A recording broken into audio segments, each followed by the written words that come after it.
এখন যিনি সরকার প্রধান সেই ডক্টর মোহাম্মদ ইউনূসের কাছেই নির্বাচন সর্বোচ্চ অগ্রাধিকার পাচ্ছে। তিনি নির্বাচনের ডেট ঘোষণা করেছেন একটি সময়সীমা নির্ধারণ করে, কিন্তু বিএনপি নির্বাচনের কথা বললে আবার অনেকে সমালোচনা করছেন, উপদেষ্টাদের মধ্যে থেকে কেউ কেউ বা অন্য অন্য দল থেকেও কেউ কেউ। সবার আগে সংস্কার এরকম একটি অবস্থানও নিচ্ছেন কেউ কেউ। সংস্কার, নির্বাচন, বর্তমান সরকারের অবস্থা এসব নিয়ে কথা বলার জন্য আজ আমাদের সঙ্গে রয়েছেন জাতীয় নাগরিক পার্টির মুখ্য সমন্বয়ক জনাব নাসিরউদ্দিন পাটোয়ারী। জনাব নাসিরউদ্দিন পাটোয়ারী, আপনাকে আমাদের অনুষ্ঠানে স্বাগত জানাই। আপনি আমাদের সময় দিয়েছেন, ধন্যবাদ। সেই জন্য আপনাদেরকে শুভেচ্ছা। আর আমাদের সঙ্গে আরও আছেন বিএনপির ভারপ্রাপ্ত চেয়ারম্যান জনাব তারেক রহমানের উপদেষ্টা ও বিএনপির বৈদেশিক সম্পর্ক বিষয়ক অন্যতম একজন পরামর্শক ডক্টর মাহাদি আমিন। ডক্টর মাহাদি আমিন, আপনাকেও অনেক ধন্যবাদ। আপনার ব্যস্ততার মধ্যে আপনি আমাদের সময় দিয়েছেন, সেজন্য শুভেচ্ছা আপনাকে।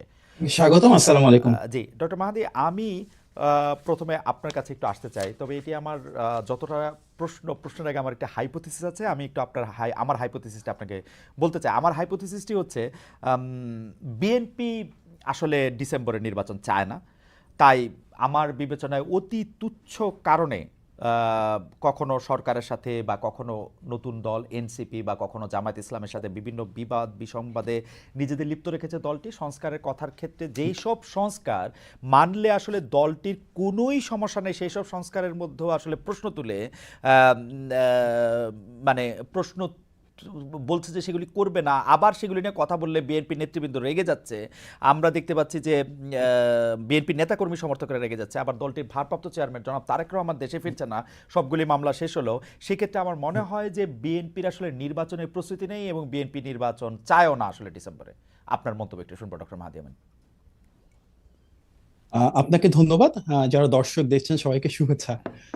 দেখুন, গত 16 বছর ধরে যখন ফ্যাসিবাদ ছিল, তখন বাংলাদেশের গণতন্ত্রের পক্ষের সব ব্যক্তি, প্রতিষ্ঠান এবং রাজনৈতিক দলের প্রতিনিধিত্ব করে কিন্তু মানুষের ভোটের অধিকার প্রতিষ্ঠার জন্য, একটি গণতান্ত্রিক বাংলাদেশ প্রতিষ্ঠার জন্য আন্দোলন করে গিয়েছে বিএনপি। সুতরাং গণমানুষের ভোটের অধিকার প্রতিষ্ঠার মাধ্যমে জনগণের যে রাজনৈতিক ক্ষমতায়ন, সেটাই তো বিএনপির অন্যতম প্রধান যে উদ্দেশ্য ছিল। আমাদের 60 লক্ষ নেতাকর্মীর বিরুদ্ধে মিথ্যা মামলা হয়েছে, আমাদের 2000-এর বেশি নেতাকর্মী প্রথম 15 বছরে শহীদ হয়েছেন, এই গণ অভ্যুত্থানেও 500-এর বেশি নেতাকর্মী এবং বিএনপি পরিবারের সদস্য শহীদ হয়েছেন। তার উদ্দেশ্য কি ছিল? উদ্দেশ্য ছিল গণমানুষের অধিকার প্রতিষ্ঠা করে এমন একটা বাংলাদেশ তৈরি করা যেখানে জনগণের কাছে রাষ্ট্রীয় মালিকানা ফেরত যাবে, যেখানে আমরা সত্যি আবারও স্বাধীন সার্বভৌম বাংলাদেশে সাম্য, মানবিক মর্যাদা এবং সামাজিক সুবিচার প্রতিষ্ঠা করতে পারবো। একটি গণতান্ত্রিক কাঠামো তার একমাত্র উপায় একটা নির্দিষ্ট সময় পর পর নির্বাচনের মাধ্যমে জনগণকে ওনাদের যে রাজনৈতিক ক্ষমতায়ন সেটা সুপ্রতিষ্ঠিত করা।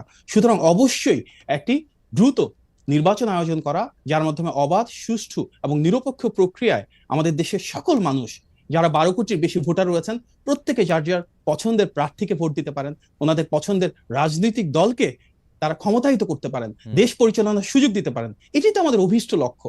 আপনি হয়তো বলছেন সংস্কারের ক্ষেত্রে বিএনপির কিছু দ্বিমত রয়েছে। দেখুন, সংস্কারের সবার আগে বর্তমান বাংলাদেশের যে রাজনৈতিক কাঠামো রয়েছে, বিএনপি কিন্তু সেই 2016 সাল থেকে সংস্কারের পক্ষে কথা বলে আসছে। আমরা দেখেছি 2016 সালে আমাদের দেশনেত্রী বেগম খালেদা জিয়া ভিশন 2030 প্রণয়ন করেছিলেন। পরবর্তীতে 2022 সালে আমাদের বিএনপির ভারপ্রাপ্ত চেয়ারম্যান জনাব তারেক রহমান 27 দফা প্রণয়ন করেছিলেন।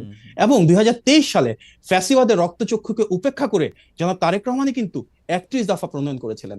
আজকে সংস্কার নিয়ে যা কিছু কথা হচ্ছে, খুব গর্বের সাথে আমরা বলতে পারি তার প্রায় অধিকাংশই এবং প্রতিটি বাস্তবসম্মত এবং যৌক্তিক প্রস্তাবনারই কিন্তু মূল ভিত্তি আমাদের 31 দফা।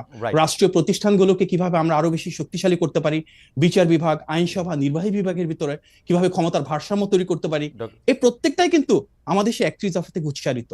হয়তো এখানে কিছুটা পদ্ধতিগত পার্থক্য রয়েছে, কিন্তু কোনোভাবেই আমরা সংস্কারের ক্ষেত্রে কোনো বিভাজন চাই না। আজ থেকে প্রায় 10 বছর আগে আমাদের যে অবস্থান ছিল, দীর্ঘ সময় পেরিয়ে আজও আমরা সেম অবস্থানে রয়েছি। এবং আপনি বলছিলেন বিভেদের কথা, জাতীয় ঐক্যের কথা সবার আগে বিএনপি বলেছিল। সেই জাতীয় ঐক্যকে ধারণ করে গণতান্ত্রিক বাংলাদেশে গণমানুষের ভোটাধিকার প্রতিষ্ঠার জন্য আমাদের যে উদ্যোগ, যে প্রচেষ্টা, যে সংগ্রাম, সেটা আজও বহমান রয়েছে। ডক্টর আমিন, একটু যদি আমাকে সুযোগ দিতেন, আমি আপনার কাছে একটু বুঝে নিতে চাচ্ছিলাম যে ধরেন সংস্কার কমিশন বলতেছে যে জীবনে 2বারের বেশি প্রধানমন্ত্রী হতে পারবে না, বা 2বারের বেশি কেউ প্রধানমন্ত্রী হতে পারবে না। এইটা এইটা বিএনপি দ্বিমত করতেছে কোন জনগণের স্বার্থে? ওকে, দেখুন, একটা দেশের রাষ্ট্র কিভাবে পরিচালিত হবে, রাষ্ট্রীয় কাঠামোটা কিভাবে গড়ে উঠবে, তার কতগুলো প্রেক্ষাপট থাকে। এখানে একটা ঐতিহ্যগত ব্যাপার থাকে, এখানে একটা সাংস্কৃতিক ব্যাপার থাকে, এখানে রিজিওনাল যে এক্সপিরিয়েন্স আছে সেটা ম্যাটার করে। বাংলাদেশে আমরা যেভাবে সরকার পরিচালনা করে আসছি বাংলাদেশের জন্মলগ্ন থেকে, সেটা ওয়েস্টমিনিস্টার সিস্টেমের পার্লামেন্টারি ডেমোক্রেসিক সিস্টেম। সো সেই ওয়েস্টমিনিস্টার সিস্টেমটাকে আমাদেরকে ধারণ করতে হবে। আমরা দেখেছি পৃথিবীর কোথাও আপনি একটা দেশ দেখাতে পারবেন না যেখানে ওয়েস্টমিনিস্টার সিস্টেম পার্লামেন্টারি ডেমোক্রেসি আছে, যেখানে প্রধানমন্ত্রী যে টার্ম আছে সেটা ক্যাপড, অর্থাৎ প্রধানমন্ত্রীর 2 বার বা 3 বার বা 5 বার বা 1 বার, এটা নিয়ে কিন্তু কোথাও ওয়েস্টমিনিস্টার সিস্টেম ডেমোক্রেসিতে। ডক্টর আমিন, আপনি আমাকে ক্ষমা করবেন, মানে আমি মনে হয় সিমিলার যুক্তি আওয়ামী লীগের মুখে গত 15-20 বছর ধরে শুনে আসতেছি, মানে এই ওয়েস্টমিনিস্টার টাইপ ডেমোক্রেসি, প্রধানমন্ত্রীকেই তো আসলে ক্ষমতায় থাকতে হবে, কিন্তু এইটা দিয়ে কিন্তু আমরা কিন্তু ডক্টর মাহাদি, আপনি আমি আজকে এখানে পাটোয়ারি আছেন, আমরা কিন্তু ওয়ার্স্ট সাফারার। যে একজন ভদ্রমহিলা চিন্তা করছিলেন যে তিনি 2041 পর্যন্ত নাকি 2067 নাকি 91 পর্যন্ত থাকবেন, এরকম একটা বন্দোবস্ত প্রায় করে ফেলেছিলেন। পার্টির supreme leader 2 term prime minister থাকবেন, পরে অন্যদেরকে ছেড়ে দিবেন, একটা পর্যায়ে আমরা ওয়েস্টমিনিস্টার ডেমোক্রেসির মতো একটা ম্যাচিউর ডেমোক্রেসিতে যাব, তখন নাইলে পার্টির লিডার আরও 30 বছর থাকলেন। কিন্তু এখন তো আসলে কারো পক্ষে যাতে এককভাবে ক্ষমতাটা না নিয়ে, বা মানে আপনি আমার চেয়ে এটা ভালো জানেন যে মানে সে একলা যেন না থাকে, সেইটার ব্যবস্থায় তো আমরা চাইতেছিলাম, তাই না? আপনি এখানে খুব গুরুত্বপূর্ণ একটা শব্দ বলেছেন, এখন। হ্যাঁ, যে বন্দোবস্ত, এটাতে এখন বা তখনকার না হয়। কারণ আপনারা বলছেন 2 টার্মের বেশি, যদি ডিসেম্বরে ইলেকশন হয় তারপর 2 টার্ম, মানে আমরা 2035 সালে চলে যাচ্ছি, তারপর আরো একটা টার্ম, তারপর আরো একটা টার্ম, 2040 সালের পরে কি ঘটনা ঘটবে সেটা নিয়ে আমরা এখন কথা বলছি। তার মানে যা কিছু আমরা চিন্তা করি না কেন, এটা কিন্তু ক্ষণস্থায়ী না। একটা দেশের রাষ্ট্র কাঠামো পরিবর্তন হতে হবে দীর্ঘস্থায়ী, সেটা হতে হবে টেকসই। এবং আপনাকে আমি একটা প্রশ্ন ছুড়ে দিই, বাংলাদেশে 2বারের বেশি প্রধানমন্ত্রী কেউ হবেন না, সেটা পরপর হোক অথবা একটানা হোক। সবার আগে কে বলেছেন? আপনারা বলেছেন। সবার আগে কে বলেছেন? আপনারা বলেছিলেন। সবার আগে আমরা বলেছি। হ্যাঁ, কারণ হচ্ছে যে এখন আপনাদের নির্বাচনের প্রস্তুতি নাই, তাই আপনারা এটা নিয়ে তালবাহানা করছেন। আপনারাও চান যে 2বার এসে প্রধানমন্ত্রী না হইতে, এটা আমি একদম শিওর। আপনাদের নির্বাচনের কোনো প্রস্তুতি নাই, আপনারা এই সরকারকে আরেকটু ফেইল্ড দেখতে চান, নিজেদের ঘর একটু গুছাইতে চান, মুখে মুখে বলেন বটে, কিন্তু আমার ধারণা বিএনপি 2 বছর পরে নির্বাচন চায়, এবং দায়টা দিবে হচ্ছে নাসিরউদ্দিন পাটোয়ারি সাহেবদের ঘাড়ে। দেখুন, গণতন্ত্রের সৌন্দর্য তো ভিন্নমত পোষণ করা, সেই ভিন্নমতটা আপনি পোষণ করছেন, তবে বাস্তবতা হচ্ছে যত দ্রুত নির্বাচন হবে, বাংলাদেশে যদি একটা মাত্র রাজনৈতিক দল থাকে তাদের সর্বোচ্চ প্রিপারেশন রয়েছে, সেটা বিএনপি। আমরা যদি দেখি বাংলাদেশে একটা মাত্র রাজনৈতিক দল যাদের টোটাল পলিসি প্রপোজাল রয়েছে, আমরা রাষ্ট্র কাঠামোটাকে কিভাবে ঢেলে সাজাবো, আমরা গণমানুষের উন্নয়ন কিভাবে করব, আমরা কর্মসংস্থান সৃষ্টি কিভাবে করব, শিক্ষা এবং স্বাস্থ্যের অধিকার কিভাবে নিশ্চিত করব, সর্বজনীন স্বাস্থ্য এবং শিক্ষার মাধ্যমে বাংলাদেশের প্রতিটি তৃণমূল এবং প্রান্তিক পর্যায়ের মানুষকে আমরা কিভাবে সামাজিক মূল্যবোধের মাধ্যমে মানবিক মর্যাদা ফিরিয়ে দিব, আমরা কিভাবে দ্রব্যমূল্য নিয়ন্ত্রণ করব, কৃষক শ্রমিক মজুরদের জন্য তাদের প্রাপ্য যে অর্থায়ন, প্রাপ্য যে মজুরি, সেটা নিশ্চিত করব। বাংলাদেশে বিএনপি একমাত্র রাজনৈতিক দল যার সেই পলিসি প্রোডাক্টটুকু রয়েছে। সুতরাং নির্বাচনের জন্য আমরা অন্য যে কোনো দলের চাইতে সবচেয়ে বেশি প্রস্তুত।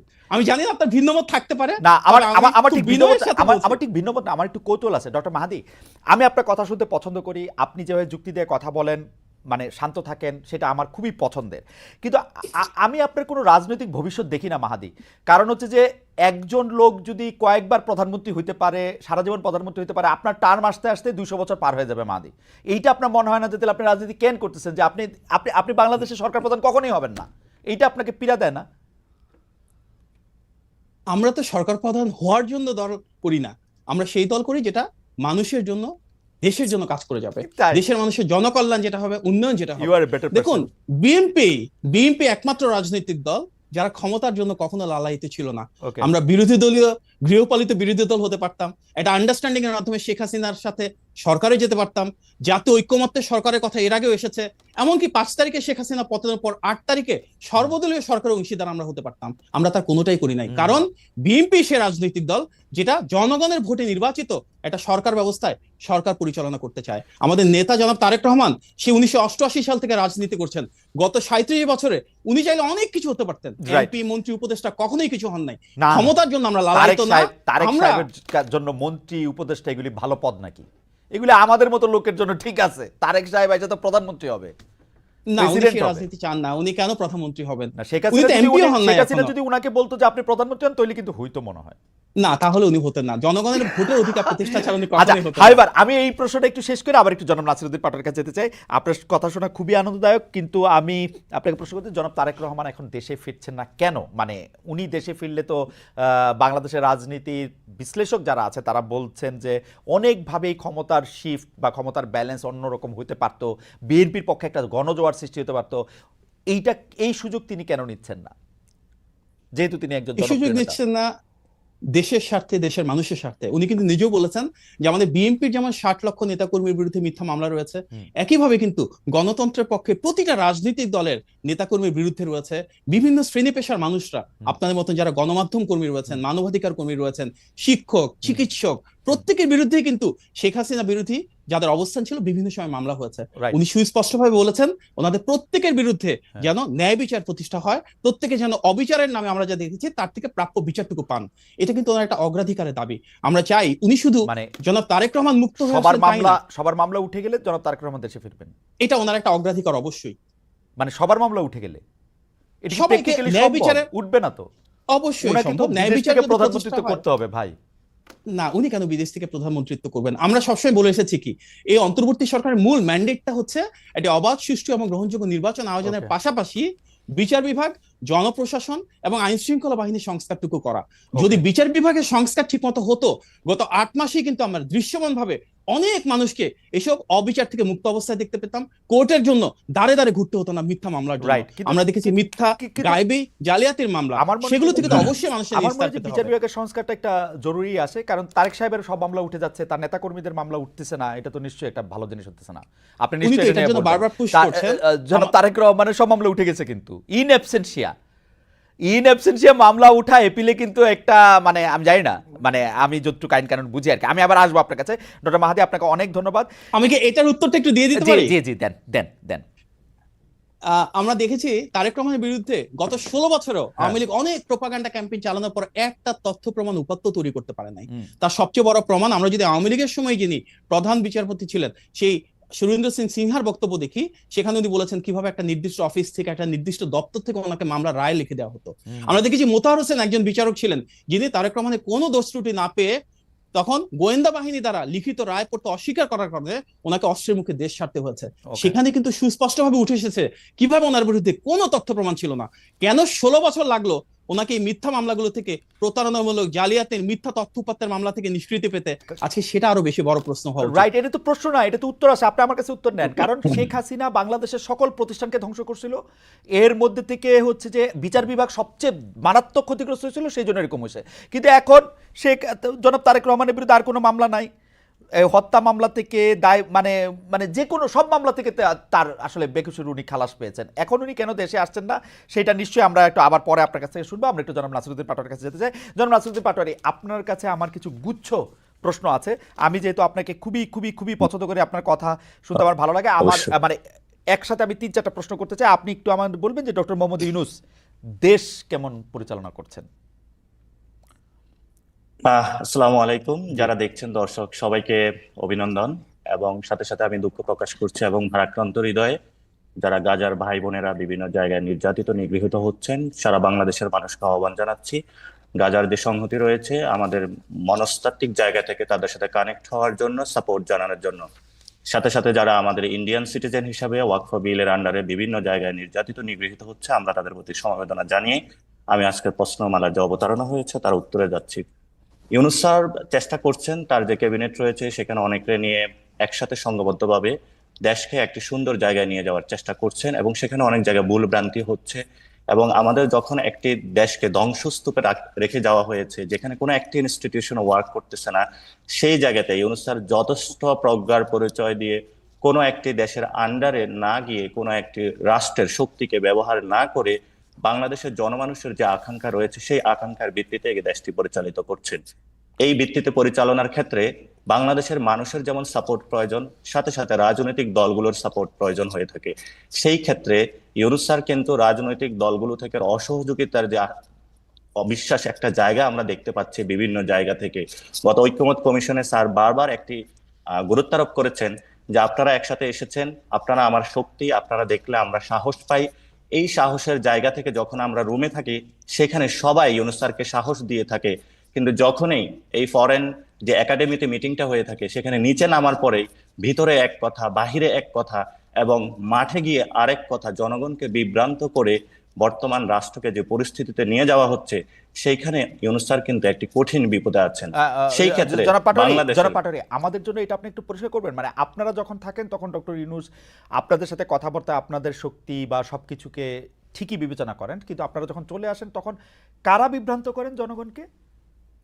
দেখেন, এটা আমি খুবই স্পষ্ট করতে চাচ্ছিলাম। হ্যাঁ, আমরা যখন ঐক্যমত্যের কমিশনগুলো মিটিং হয়ে থাকে বা প্রিভিয়াসলি অনেক দল একসাথে নিয়ে মিটিং হয়েছিল এবং আহ, সেখানে ফরেন একাডেমিতে যে মিটিং গুলো হয়েছিল সেখানে সব দলে কিন্তু অংশগ্রহণ করেছিল। সেখানে তারা খোলামেলা ভাবে কথা বলেছিল এবং বলেছিল, আমরা স্যার আপনি চালান, আমরা আপনাকে সাহস দিচ্ছি, ভরসা দিচ্ছি। কিছু কিছু বিষয়ে মনোমালিন্য হয়েছে, যে এককভাবে কারো প্রতি কোনো চক্ষুপাত না হওয়ার জন্য সবার প্রতি যদি সমভাবে যে বৈষম্যমূলক আমরা রাষ্ট্র চেয়েছিলাম সেটা যদি পরিচালিত হয়। কিন্তু আমরা যখন দেখি যে প্রত্যেকটা গ্রুপ ফরেন একাডেমি থেকে নিচে নেমে প্রেস ব্রিফিং করে থাকে, তো ভিতরে যে কথাটা হয়ে থাকে যে এইভাবে সাহস দেওয়া হয়েছে ঐক্যমতের ভিত্তিতে আমরা একটি দেশের যাচ্ছি, রাজনৈতিক কিন্তু সেই দলগুলো, কথাটা রাজনৈতিক আচ্ছা। রাজনৈতিক দলগুলা, তো সেখানে বিএনপি থাকে, জামাত থাকে, হেফাজত থাকে, যতগুলো বাংলাদেশের অংশ পক্ষ রয়েছে সবাই কিন্তু থাকে। কিন্তু যখনই বাইরে গিয়ে প্রেস ব্রিফিংটা করা হয়ে থাকে, ভিতরে যে কথাটা বলেছে আমরা যখন পরে বাসায় গিয়ে মিডিয়ায় দেখি সেই কথাগুলো আমরা পাই না। বরঞ্চ বলা হয়ে থাকে, উপরে কথা হয়েছে যে আমরা একটি সংস্কার প্রক্রিয়ার মধ্যে দিয়ে যাব, এবং সবাই বলেছে হ্যাঁ আমরা একটি সংস্কার প্রক্রিয়ার মধ্যে দিয়ে যেতে চাই। নিচে গিয়ে সাথে সাথে বলা হয়েছে এখনই ইলেকশন প্রয়োজন এবং কয়েক মাসের মধ্যে ইলেকশন প্রয়োজন। কিন্তু ওই যে মিটিং এর যে এজেন্সটা ওই বক্তব্যের মধ্য দিয়ে পুরোই বাংলাদেশের সামনে একটি স্টর্টের হয়ে যায়। কিন্তু জনাব পাটোয়ারি, আপনার কাছে কি মনে হয় না যে আপনাদের দল থেকেও বা আপনাদের যারা সহযোদ্ধা আছেন তাদের থেকে অনেক বিভ্রান্তি ছড়ানো হয়েছে? ধরেন না আমাদের, হ্যাঁ, আপনাদের একজন উপদেষ্টা তিনি বলেছেন যে এই সেনাপ্রধান আসিফ মাহমুদ সজীব ভুঁইয়া বলেছেন যে সেনাপ্রধান মানতে চান নাই ডক্টর ইউনূসকে। আপনি বলেছেন বিএনপি একটা বিভ্রান্তির রাজনীতি করে, জামাতের সাথে এই করেছে সেই করেছে, মানে এগুলি তো আপনারাও বলেছেন জনাব পাটোয়ারি, এবং খুব নিষ্ঠুরভাবে এখানে বলেছেন। জি, এইখানে আমরা যে বিষয়টি স্পষ্টত করে দিয়েছি, রাষ্ট্রের বর্তমান একটা পরিস্থিতির মধ্যে দিয়ে চলছে। 5 হ্যাঁ, অগাস্টের পরে কিন্তু 5 থেকে 8 তারিখের মধ্যে সরকার ছিল না। সরকার যখন গঠন হলো, এই সরকারকে আমরা 4 থেকে 5 মাস অথবা 1 বছর অথবা 2 বছর যে ঐক্যমতের ভিত্তিতে যে সময় দিয়ে থাকি, ওই সময়টা কিন্তু এই ধরনের কথাবার্তা একদম বলা উচিত না। কারণ এই সময় তো সকলের সহযোগিতার ভিত্তিতে আশ্বাসেই এই কাজটি করা উচিত। যদি কোনো কথাবার্তা থেকে সেখানে মির্জা সাহেব বলেন এবং অন্যান্যরা বলেন, ডিরেক্টলি কিন্তু কমিউনিকেশন আছে, সেখানে গিয়ে বলতে পারে। যদি কোনো সংকট থেকে থাকে সেখানে আলোচনা করতে পারে। এমনি ভাবে আসিফের ক্ষেত্রে সেই একই বিষয়, ওনারা উপদেষ্টা পরিষদে আছে, ক্যাবিনেট মিটিং হয়, যদি কোনো সংকট থেকে থাকে সেখানে বলতে পারে। কিন্তু আমরা সামগ্রিক জায়গা থেকে যখন রাষ্ট্রের গঠন প্রক্রিয়া থেকে দেখি, রাষ্ট্রের যে মিটিং গুলা হয়ে থাকে সেটা রাষ্ট্রের কিন্তু একটা প্রেস উইং রয়েছে, তারাই সেটা পাবলিশ করবে। কিন্তু অন্যান্য ক্ষেত্রে যদি কোনো মিটিং হয়ে থাকে, আপনার সাথে আমার ঘরোয়া আলাপ হয়ে থাকে, সেই ক্ষেত্রে যদি প্রেস উইং এর বাহিরে গিয়ে কেউ যদি কোনো কথা বলে থাকে, আমরা তো বরাবরই বলে আসছি রাষ্ট্র গঠন প্রক্রিয়ার ক্ষেত্রে এই ব্যবস্থাটা থাকা উচিত না। কিন্তু বাংলাদেশে গত 53 বছরে যে ব্যবস্থাগুলো চলমান রয়েছে সেগুলোই আমরা এখন অনেক ক্ষেত্রে প্র্যাকটিস করে যাচ্ছি। ওকে। এখন আমাদের অতীতে কি হয়েছে সেই বিষয়গুলো যদি আমরা ধরে ভবিষ্যতের দিকে পথযাত্রায় আমরা নিশ্চিত করতে চাই, তাহলে বাংলাদেশে যে রাষ্ট্র গঠনের এই বর্তমানে একটি সুযোগ এসেছে, সেটা এই তরুণ প্রজন্মকে নতুন জায়গায় নিয়ে যাওয়ার জন্য প্রক্রিয়াকে আমরা মনে করি বাধাগ্রস্ত করবে না জনাব পাটোয়ারি, আমরা তো আসলে অতীতের প্ল্যাটফর্মের মধ্যেই দাঁড়ায় থাকি। মানে এখন আপনি কালকে কি বলা হয়েছে সেটাকে যদি আপনি অতীতকাল বলেন তাহলে আমাদের আর কিছু বলার থাকে না। হাইবার আমি যেহেতু গুচ্ছ প্রশ্ন করব বলেছিলাম, যে সেই গুচ্ছ প্রশ্নগুলি একটু করে নেই আপনাকে। সেটা হচ্ছে যে ডক্টর ইউনূস দেশে আপনি বলেছেন যে কিছু ভুল হচ্ছে, কিছু ভ্রান্তি হচ্ছে, উনি চেষ্টা করছেন।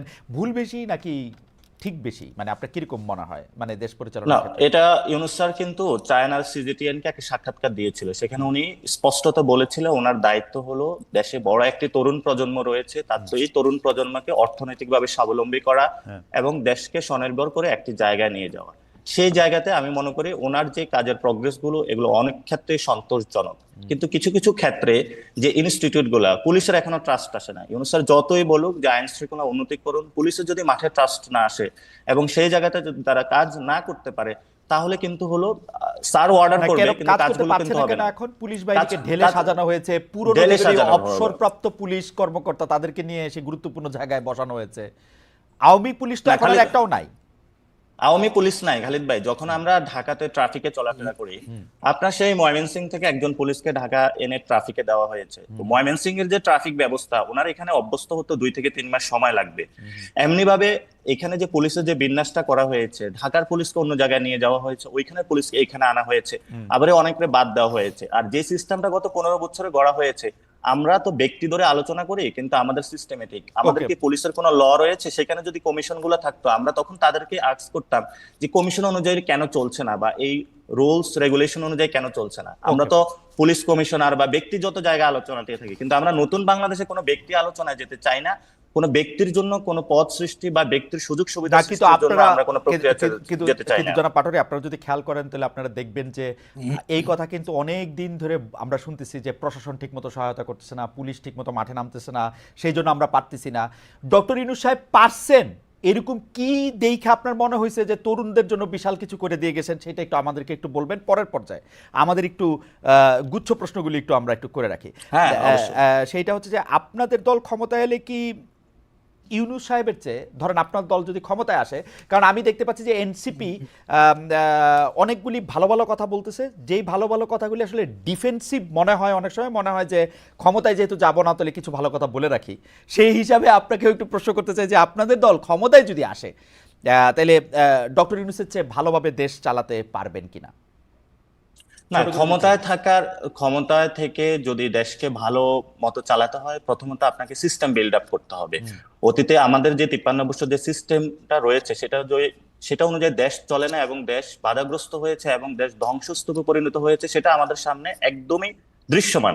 সেই জায়গা থেকে এনসিপি কি ক্ষমতায় আসবে, বিএনপি কি ক্ষমতায় আসবে, সেটা কিন্তু মুখ্য বিষয় না। মুখ্য বিষয় হলো সিস্টেমের মধ্যে কে আসবে। আপনারা দেখেছেন যে এই কানাডা একটা প্রবলেমে পড়েছে, সেখানে কিন্তু তাদের সিস্টেমে মেক করে দিয়েছে, দলের মধ্য দিয়ে নতুন ভাবে প্রধানমন্ত্রী হয়েছে, এবং সেইখানে তারা কিন্তু না, সেটা ভালো কথা, সেটা ভালো কথাই বলছেন, কিন্তু আমরা আমরা আমরা আমরা এই জায়গাটায় বলে থাকি যে ডক্টর ইউনূস হোক আর যেই হোক, দেশে যদি কোনো একটি সুন্দর সিস্টেম থাকে, যে সিস্টেমের মধ্যে ব্যালেন্স অফ পাওয়ার থাকবে, যিনি প্রধানমন্ত্রী থাকবে উনি কোনো স্বৈরতান্ত্রিক ব্যবস্থার দিকে যেতে পারবেন না। আমরা যদি এমন একটা সিস্টেম তরুণ প্রজন্মের সামনে অথবা দেশবাসীর সামনে দিয়ে যেতে পারি, সেখানে এনসিপি ক্ষমতায় আসুক, বিএনপি ক্ষমতায় আসুক, যেই আসুক, আমরা করি বাংলাদেশ আমি দুইটা প্রশ্ন আপনাদের জন্য পেন্ডিং রাখবো। আমার এইখানে গুচ্ছ প্রশ্ন যে মানে আপনারা যদি এমন একটা সিস্টেম দিয়ে রাখেন, এটা সম্পর্কে আমার একটা প্রশ্ন থাকবে, কিন্তু এখন আপনার পেন্ডিং প্রশ্ন হচ্ছে যে আপনাদের কোনো নেতৃবৃন্দ মনে করতেছেন যে ডক্টর ইউনূসকেই আসলে 5 বছর থাকতে দেওয়া উচিত, দেশ পরিচালনা করতে দেওয়া উচিত। কেউ আবার বলতেছেন যে এনসিপির দায়িত্ব ডক্টর মোহাম্মদ ইউনূস নিতে পারেন। এই ইচ্ছাটা কি আপনাদের দলের মধ্যে একটু আসে, তাই না? মানে না, প্রথমত আমাদের এনসিপির দায়িত্ব ডক্টর ইউনূস সাহেব নেক, এরকম কোনো ইচ্ছা আমাদের প্রশ্ন নাই, 1 নাম্বার। 2 নাম্বার জায়গাটা হলো, তাহলে আমরা যদি ক্ষমতার এই জায়গাটা নিতে পারতাম, তাহলে কিন্তু সেই ছাত্ররা প্রথমে ইউনূস স্যারকে রিকোয়েস্ট না করে নিজেদের জায়গা থেকে অনেক কাজ করতে পারতো। প্রথমত এটা। দ্বিতীয়ত হলো যে জিনিসটা, না আপনারা ইউনূস স্যার তো ইউনূস সাহেবকে চাইছেন, রাজি করাইছেন, হ্যাঁ, আমরা এবং ইউনূস আপনাদের স্যারকে দলের একজন রাজি গুরুত্বপূর্ণ নেতা জনাব সার্জিস আলমকে এই কথা বলছেন না যে সেটাতে আমি আসছি। সার্জিস আলম বলেছেন যে ইউনূস স্যার একটা আকাঙ্ক্ষা ব্যক্ত করেছেন যে ইউনূসের মতন মানুষকে 5 বছর রাখলে ভালো হতো, কিন্তু উনি বলেন না যে ইউনূস স্যার এখনই হলো প্রধানমন্ত্রী হয়ে যাক, বা আমরা আমাদের এনসিপি থেকে প্রধানমন্ত্রী হিসাবে ক্যান্ডিডেট যে সিলেকশন হবে সেখানে হলো আমরা ইউনূস স্যারকে নিয়ে আসবো, এটা উনি বলেন নাই।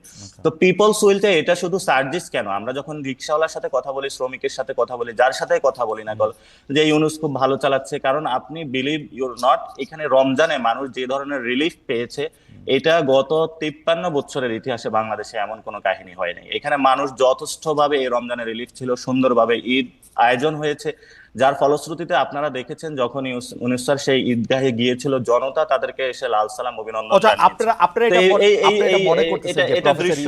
যদি 5 বছর ক্ষমতায় থাকতো সেটা ভালো হইতো, তাই তো? না, এটা হলো ব্যক্তিগত জায়গা থেকে অনেকে আকাঙ্ক্ষা প্রকাশ করে থাকে, কিন্তু আমরা আপনারা তো সামষ্টিক আকাঙ্ক্ষাও তাই দেখতে পাচ্ছেন যে ডক্টর ইউনূস থাকলে না। সামষ্টিক আকাঙ্ক্ষা এটা না, সামষ্টিক আকাঙ্ক্ষাটা হলো জনগণ যে জিনিসটা চাবে, ডক্টর ইউনূসকে যদি চায় যে তুমি আরো থাকুক, তবে আমাদের যে প্রস্তাবনাটা এনসিপির পক্ষ থেকে আমরা বলে থাকি যে 2000 বা 1000 যে মানুষগুলো শহীদ হয়েছে, 50,000 মানুষ আহত, তারা কিন্তু ডেমোক্রেটিক ফাইট করেছিল গত 15 বছরে যে স্বৈরতান্ত্রিক ব্যবস্থার বিরুদ্ধে। ফলত আমরা দ্রুত চাই ডেমোক্রেটিক প্রক্রিয়ার মাধ্যমে দেশটা যাক। যেহেতু আমরা ন্যাশন স্টেটে রয়েছে, এখানে আমাদের একমাত্র স্টেবল পজিশনে যাওয়ার জন্য ডেমোক্রেসিকে আমরা রেস্টোর করতে হবে। এখন ডেমোক্রেসিকে যদি আমরা ফিরিয়ে আনতে না পারি, কোনো ব্যবস্থায় যাদেরকে হলো 10-15 বছর বা 1 বছর 6 মাসের জন্য যদি কেউ থাকতে চায় বা কোনো প্রক্রিয়ার মধ্যে যেতে চায়, সেটার আমরা বিরোধী। আমরা বলি যে দেশটা একটি গণতান্ত্রিক প্রক্রিয়া যায়, গণতান্ত্রিক প্রক্রিয়ার মধ্যে আপনি প্রধানমন্ত্রী হন, মাহাদি ভাই প্রধানমন্ত্রী হোক, যে কেউ প্রধানমন্ত্রী হোক, নো প্রবলেম। কিন্তু আপনাদের আশা হচ্ছে ডক্টর ইউনূসের মতো কেউ হোক, ডক্টর ইউনূসের মতন কেউ হোক, বা যে কোনো মানুষ এসে, যে আমাদের এখানে সেই রংপুর হোক, ময়মনসিংহ হোক, যে ছেলেটা এখনো বর্তমানে রাজনীতিতে অংশগ্রহণ করতে পারে না, আমরা তাকেও প্রধানমন্ত্রী হওয়ার সুযোগ দিতে চাই। কারণ আমরা মনে করি আমাদের তারুণ্যের কথা বলবেন, are not that Tarunya, not that না, এটা ইন্টারেস্টিং না, যাই হোক না ভাই, আমি এটা একটু শেষ করি। নট দ্যাট তারুণ্য, আমরা বলেছি যে কোন পরিবারতন্ত্র বা স্বৈরতান্ত্রিক ব্যবস্থার বিরুদ্ধে আমরা সেখানে বলে থাকি প্রত্যেকটা মানুষের আপনিও সুযোগ পান যে আপনি প্রধানমন্ত্রী হওয়ার যোগ্যতায় আসুন, সেই রেসে আসুন, কিন্তু সেই সুযোগটা সেটা ভোটে হলে ভালো তো না। সেই জিনিসটা তো ভোট তো বাংলাদেশে যেই আপনার ধরেন ফ্যামিলিগত একটা দল আছে, আপনি সেটা উত্তরাধিকারী সূত্রে পাবেন, আপনি প্রধানমন্ত্রীও হবেন, এরকমই বলে মানুষ ধরে নেয়। কিন্তু এই জন্য মাহাদি ভাই যে কথাটা বলেছিল যে ওয়েস্টমিনিস্টার সিস্টেম অথবা আগেও যারা বলতো, সেখানে দলগত প্রক্রিয়া কিন্তু ওনারা লক্ষ্য রাখছে না, শুধু হলো পার্লামেন্টের সিস্টেমটা ওনারা রেটরিক আকারে বলে থাকে, এটা ইমপ্লিমেন্টেশনের জায়গাতে ওনারা একবারও এলে বলেছে যে যেখানে হলো আমাদের বাংলাদেশি বংশোদ্ভূত এবং শেখ হাসিনার যে হিয়ারের মধ্যে একজন আছে, তাকে দুর্নীতির যায় যখন তাকে সেখানে হলো খারিজ করা হলো, কিন্তু বাংলাদেশে গত 2001 থেকে 6 পর্যন্ত দুর্নীতির কোনো এই পর্যন্ত বিচার হয় না, এবং গত 53 বছরে বাংলাদেশে এই পর্যন্ত আমরা দুদকের মতো আমার মনে হয় যে দুর্নীতির বিচার তারপরে 2001 থেকে 2006 পর্যন্ত কি হয়েছে সেটা আমরা শুনবো। আমরা একটু আপনার কাছে প্রশ্ন দুটি আমি একটু করে রাখি। প্রথম যেটি আমার একটু জানতে হবে সেটি হচ্ছে যে আপনারা একটি নতুন সিস্টেম দিয়ে যেতে চান, এনসিপি দেখে আমরা কেমনে বুঝবো যে আপনারা নতুন সিস্টেমের বা নতুন বন্দোবস্তের একটি রাজনৈতিক দল? আপনারা রাজনৈতিক দল হিসাবে ব্যবসায়ীদের থেকে চাঁদা নেন, কারা আপনাদের চাঁদা দেয় সেটা আপনারা বলেন না, আপনারা বাড়ি ভাড়া কোত্থেকে দেয় সেটা আপনারা বলেন না, আপনারা 150-155 গাড়ি করে ঘুরে বেড়ান, আপনারা আপনাদের মতো করে চলেন, আমরা বিভিন্ন জায়গা থেকে আপনাদের সম্পর্কে বিভিন্ন কথা শুনি, আপনাদের লোকজন ফোন করে চিফ জুডিশিয়াল ম্যাজিস্ট্রেটকে তুলে নিয়ে যেতে পারে। তো এটা আপনারা কোথা থেকে নতুন রাজনীতির কথা আপনারা এটা বলতেছেন সেটা একটু আমাদের একটু বলবেন। আর সংস্কারের ক্ষেত্রেও মানে এই প্রশ্নটা আমি করে রাখি, আসবো আমি আপনার কাছে। আর সংস্কারের ক্ষেত্রেও আপনারা বলতেছেন যে আপনারা সব সংস্কার যেগুলি গুরুত্বপূর্ণ সংস্কার সেটা আপনি মানবেন, কিন্তু 70 অনুচ্ছেদ যেটা ফ্লোর ক্রসিং, যেটা আমাদের সংবিধানের আমার বিবেচনায় সবচেয়ে বড় কালো স্পট, সেইটার ব্যাপারে আপনারা আবার 70 অনুচ্ছেদ চান যাতে আপনাদের দলের থেকে কেউ অন্য জায়গায় না যেতে পারে, সেটির ব্যাপারে আমি প্রশ্ন করে রাখলাম, আবার আসবো আপনি ভেবে সুন্দর করে চমৎকার করে বরাবরের মতো আমার ভাবনা আছে, ইনশাআল্লাহ আসলে বলবো। ঠিক আছে, আমি একটু ডক্টর মাহাদি আমিনের কাছে আসি। ডক্টর মাহাদি আমিন, আমরা 70 অনুচ্ছেদের ব্যাপারে আপনাকে একটু প্রশ্ন করতে চাই। জনাব নাসিরউদ্দিন পাটোয়ারি বেশ কিছু বিষয় তুলে ধরেছে, সেই ব্যাপারটাও আপনি জানতে চাই যে আপনারা আসলে সংস্কারের মধ্যে যেগুলি জনগণের সাথে সম্পৃক্ত বলে আমাদের কাছে মনে হয় সেগুলির ব্যাপারে আপনার একটু দূরবর্তী কিনা। পাশাপাশি আমরা একটু জানতে চাই যে বিএনপি কি একটু আপনার বিবেচনায় মানে একটু অসহিষ্ণু হয়ে উঠেছে কিনা নানা জায়গায়? যেমন ধরেন আমি যদি বলি যেসব সোশ্যাল ইনফ্লুয়েন্সারদের কারণে শেখ হাসিনা সরকারের পতন সম্ভব হয়েছিল, তাদের কথাও আসলে বিএনপি এখন খুব বেশি সহ্য করতে পারতেছে না বা তাদেরকে শত্রু জ্ঞান করতেছে। এটা এরকমটা হওয়ার কারণ কি? এই দুইটাই যদি একটু বলতেন, যে 70 অনুচ্ছেদ সংস্কার এবং বিএনপির মধ্যে কিছু অসহিষ্ণুতা দেখা দিচ্ছে কিনা। যেহেতু বিএনপি পাওয়ারে আসবে এটা বুঝাই যাচ্ছে, আপনারাও যেহেতু বুঝতে পারতেছেন, সেজন্য আমাদেরকে চোখ রাঙানির উপরেই রাখছেন কিনা। না, একদমই না। 70 অনুচ্ছেদের কথা কিন্তু বর্তমান বাংলাদেশের রাজনৈতিক প্রেক্ষাপটে সবার আগে বিএনপি বলেছিল, এবং আমরা সেই ভিশন 2030 থেকে কিন্তু এগুলো নিয়ে কাজ করছি। সেখানে বলা হয়েছিল যে 70 অনুচ্ছেদের সংশোধনের কথা বিবেচনার মাধ্যমে আমরা নিশ্চিত করতে চাই যে সংসদে একজন সংসদ সদস্য ওনার দলের বাইরে গিয়েও ব্যক্তিগত মতামত দিতে পারবেন, ভোট দিতে পারবেন, শুধুমাত্র সরকারের জন্য বা দেশের জন্য খুব সেন্সিটিভ দুই একটা বিষয় ছাড়া, যেমন আস্থা বিল, অর্থ বিল কিংবা দেশের নিরাপত্তার সাথে জড়িত কোনো বিষয় যদি থাকে। তো এর মাধ্যমে আমরা নিশ্চিত করতে চাই যে কোনো সংসদ সদস্য ওনাদের দলীয় আদর্শের বাইরে গিয়েও ওনাদের একটা ইন্ডিপেন্ডেন্ট ভিউজ দিতে পারেন, যেটা ওনাদের কনস্টিটিউয়েন্সি বা ভোটারদেরকে রিপ্রেজেন্ট করে। এটাও কিন্তু আমাদের ইনহেরেন্ট যে চেকস এন্ড ব্যালেন্সেস আমরা এস্টাবলিশ করতে চাই রাজনৈতিক প্রক্রিয়াতে, গণতান্ত্রিক সরকার কাঠামোতে, তারই একটা অংশ। অসহিষ্ণুতার কথা আপনার যেটা প্রশ্ন করেছেন, আমরা আসলে জানি না বিএনপির কথা কেন বলছেন। আমরা তো অনেক বড় দল, 60 লাখ যে দলের নেতাকর্মী শুধু মিথ্যা মামলারই শিকার হন, সেখানে বিচ্ছিন্নভাবে হয়তো দুইজন বা একজন কোনো প্রতিক্রিয়া দেখাতে পারেন। একটা সুবিশাল অংশ কখনোই কোনো প্রতিক্রিয়া দেন নাই। আমাদের নেতা বিএনপির ভারপ্রাপ্ত চেয়ারম্যান জনাব তারেক রহমান সমগ্র বাংলাদেশের ঐক্যের প্রতীক হিসেবে 5ই আগস্টের পর পর্যন্ত একবারের জন্য কোনো প্রতিহিংসামূলক জিংসামূলক কোনো বক্তব্য বলেন নাই। আমি আমার ব্যক্তিগত অবস্থান থেকে বলতে পারি, কারো ব্যাপারে আমি কখনো নেতিবাচক বক্তব্য দিইনি। আমাদের দলের 99.999% ক্ষেত্রে তাই প্রযোজ্য। এখন বিচ্ছিন্নভাবে যদি একজন বা দুইজনকে হাইলাইট করা হয়, আমার মনে হয় এটা কিছুটা অবিচারই করা হয় আমাদের মতো এত বড় একটা দলের জন্য। আর সংস্কারের ক্ষেত্রে আপনার একটা ব্রড কোশ্চেন ছিল যে সংস্কার বলতে আমরা কি বুঝি, সেটাও কিন্তু একটু ডেফিনেশন করা প্রয়োজন। সংস্কার বলতে আমরা বুঝি সময়ের প্রয়োজনে, সমাজের প্রয়োজনে, একটা দেশের মানুষের সমস্যা সমাধানের জন্য, ভাগ্যের পরিবর্তনের জন্য যা কিছু কর্মসূচি, যা কিছু পরিবর্তন, তাই কিন্তু সংস্কার। বাংলাদেশের ইতিহাসে যদি আমরা দেখি, সবচাইতে বড় বড় যে সংস্কারগুলো করা হয়েছিল, এর প্রত্যেকটাই ট্র্যাক রেকর্ড অনুযায়ী যাচাই করলে দেখা যায় বিএনপি নির্বাচিত সরকার দ্বারা করা হয়েছিল। আমরা যদি আরেকটু ঐতিহাসিক ভিত্তি দেখি সংস্কারের, বাংলাদেশের ইতিহাসের কিন্তু সংস্কারের জনক ছিলেন শহীদ প্রেসিডেন্ট জিয়াউর রহমান। তিনি বাকশাল পরবর্তী একটা বাংলাদেশ পেয়েছিলেন, যেখানে আমাদের নতজানু পররাষ্ট্রনীতি ছিল। ওনার মাধ্যমে কিন্তু বাংলাদেশ প্রথমবারের মতন যুক্তরাষ্ট্র, যুক্তরাজ্য, মধ্যপ্রাচ্য, কানাডা, অস্ট্রেলিয়া, নিউজিল্যান্ড, ইউরোপ সহ সারা বিশ্বের সাথে সম্পৃক্ত হয়েছিলেন। এটাই ছিল ওনার ফরেন পলিসি সবচেয়ে বড় শিফট। এটা ছিল ফরেন পলিসির সবচেয়ে বড় সংস্কার। তার মাধ্যমে কিন্তু গ্লোবালি ইন্টিগ্রেটেড বাংলাদেশ থেকে আমরা সারা বিশ্বে জনশক্তি রপ্তানি শুরু করি, সারা বিশ্বে গার্মেন্টস রপ্তানি শুরু করি। এই যে গার্মেন্টস এবং জনশক্তি রপ্তানি শুরু হলো, এটা কিন্তু আমাদের হোল ইকোনমির জন্য ছিল সবচেয়ে বড় সংস্কার। আমরা খাল খনন কর্মসূচির কথা চিন্তা করি, আমাদের নারীদের জন্য আলাদা মন্ত্রণালয়, যুবকদের জন্য আলাদা মন্ত্রণালয়, নারীদের সরকারি কর্মসূচিতে অংশগ্রহণ, সরকারি চাকরিতে অংশগ্রহণ, মানে পুলিশে অংশগ্রহণ। আমি একটু বলি ভাই, ডক্টর আমিন, আপনি তো এইগুলি বললে তো মনে করেন আপনি বলেই যেতে পারবেন, কিন্তু ঘটনা হচ্ছে যে আমি আসলে ঠিক কনটেক্সটটা বুঝতে পারতেছি না। বিএনপি অনেক ভালো কাজ করছে, এটা আমি ধরে নিই, আমি একদম একমত। আপনি যদি একটু কনটেক্সটটা একটু আগান, সবচেয়ে ভালো দল বিএনপি, সবচেয়ে বড় সংস্কারবাদী দল বিএনপি, কিন্তু 70 অনুচ্ছেদ আপনারা মানেন না কেন? সংস্কারের ক্ষেত্রে আপনাদের এখনকার সংস্কার আপত্তি কোথায়? দুইবার এটা মানেন না কেন? সেগুলি যদি একটু বলতেন। সেটাই বলছি যে এই প্রত্যেকটা সংস্কার কাজ, এমনকি দেশনেত্রী বেগম খালেদা জিয়ার সময় বাংলাদেশের সবচেয়ে বেশি ডিরেগুলেশন হয়েছিল, প্রাইভেটাইজেশন হয়েছিল, ইকোনমিক লিবারালাইজেশন হয়েছিল। এই সংস্কার কাজগুলো কেন সফল হয়েছিল? কারণ এই প্রত্যেকটা সংস্কার কাজ জনগণের ম্যান্ডেট নিয়ে নির্বাচিত সরকার করেছিল। তো বাংলাদেশের ইতিহাসে বড় বড় সংস্কারগুলো বিএনপি করতে পেরেছিল কারণ জনগণের সম্পৃক্ততা ছিল, জনগণের সমর্থন ছিল। আমরা যখনই সংস্কার এবং নির্বাচনকে মুখোমুখি দাঁড় করাবো, এটা কিন্তু উদ্দেশ্যে প্রণোদিত।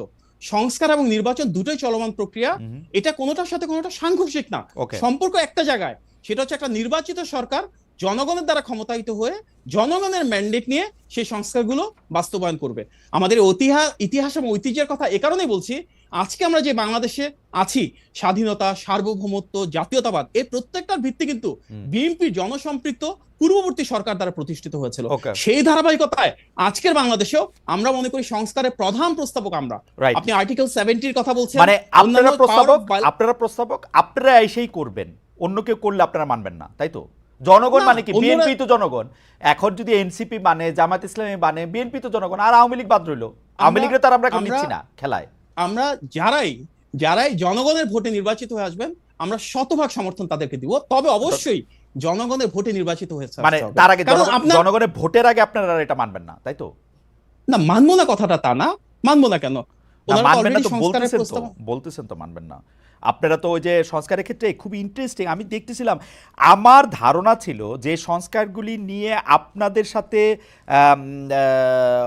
এনসিপির, ধরেন এনসিপির সাথে আপনাদের বা জামাতের সাথে আপনাদের যেগুলি নিয়ে আপনাদের মতদ্বৈত হচ্ছে, আপনাদের 31 দফা পরে আমার ধারণা ছিল যে এইগুলির ব্যাপারে আপনারা আরো বেশি করে রাজি হবেন। জীবনে 2বারের বেশি প্রধানমন্ত্রী না হওয়া, রাষ্ট্রপতি প্রধানমন্ত্রী সংসদের ব্যাপার 4 বছর নির্ধারণের সুপারিশ করা, উচ্চকক্ষের 100 সদস্য নির্বাচিত হবেন মানে দলগুলির সারা দেশের প্রাপ্ত ভোটের অনুপাতে, এইটার মানে নারী প্রার্থী নির্বাচনের ক্ষেত্রে এটার মধ্যে আবার আপত্তি আছে, নারী প্রার্থীর ক্ষেত্রে শুধু নারী প্রার্থী দিতে হবে, এই মানে ডাইরেক্ট ভোটের ক্ষেত্রে, এটা আমি আপত্তি করতেই পারি। কিন্তু এই যে ফান্ডামেন্টাল কয়েকটা জিনিস 70 অনুচ্ছেদ, এগুলির ব্যাপারে আপনারা মানে আপত্তি জানাবেন, এটা আমরা মানে আমি 31 দফা পয়রা এটা বুঝি নাই।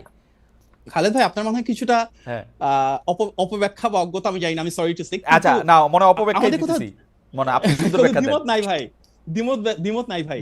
আমরাই তো প্রথম বলেছিলাম, হয়তো পদ্ধতিগতভাবে পদ্ধতিগতভাবে কিছুটা ভিন্নতা আছে। হুম, এই ভিন্নতা মানে আমরা চাচ্ছি জিনিসটা কিন্তু তা না। হুম। কারণ আমাদের যে 31 দফা আজকে বাংলাদেশে প্রতিটি প্রস্তাবনা সে 31 দফা থেকে কিন্তু অনুসারিত হয়েছে, তার উপর ভিত্তি করে করা হয়েছে। হতে পারে এখানে মেথডিক্যাল কিছু মাইনর ডিফারেন্স রয়েছে, কারণ আমরা সেভাবে প্রস্তাবনাগুলো দিয়েছি যেটা টেকসই হয়, যেটা সত্যিকার অর্থে বাস্তবতা সমৃদ্ধ হয়। এমন কোনো কিছু কিন্তু রাষ্ট্র পরিচালনা হওয়া উচিত না যেটা পৃথিবীর কোথাও হয় নাই, যেটা চেক এন্ড ব্যালেন্সে ট্রায়াল হবে। একটা দেশের রাষ্ট্র পরিচালনা নিয়ে কিন্তু ট্রায়াল এন্ড এরর করা ঠিক না। সেক্ষেত্রে আমাদের ভ্যালিডেশন প্রয়োজন, সেক্ষেত্রে আমাদের স্থায়ী যে প্রসেসগুলো রয়েছে সেগুলো প্রয়োজন।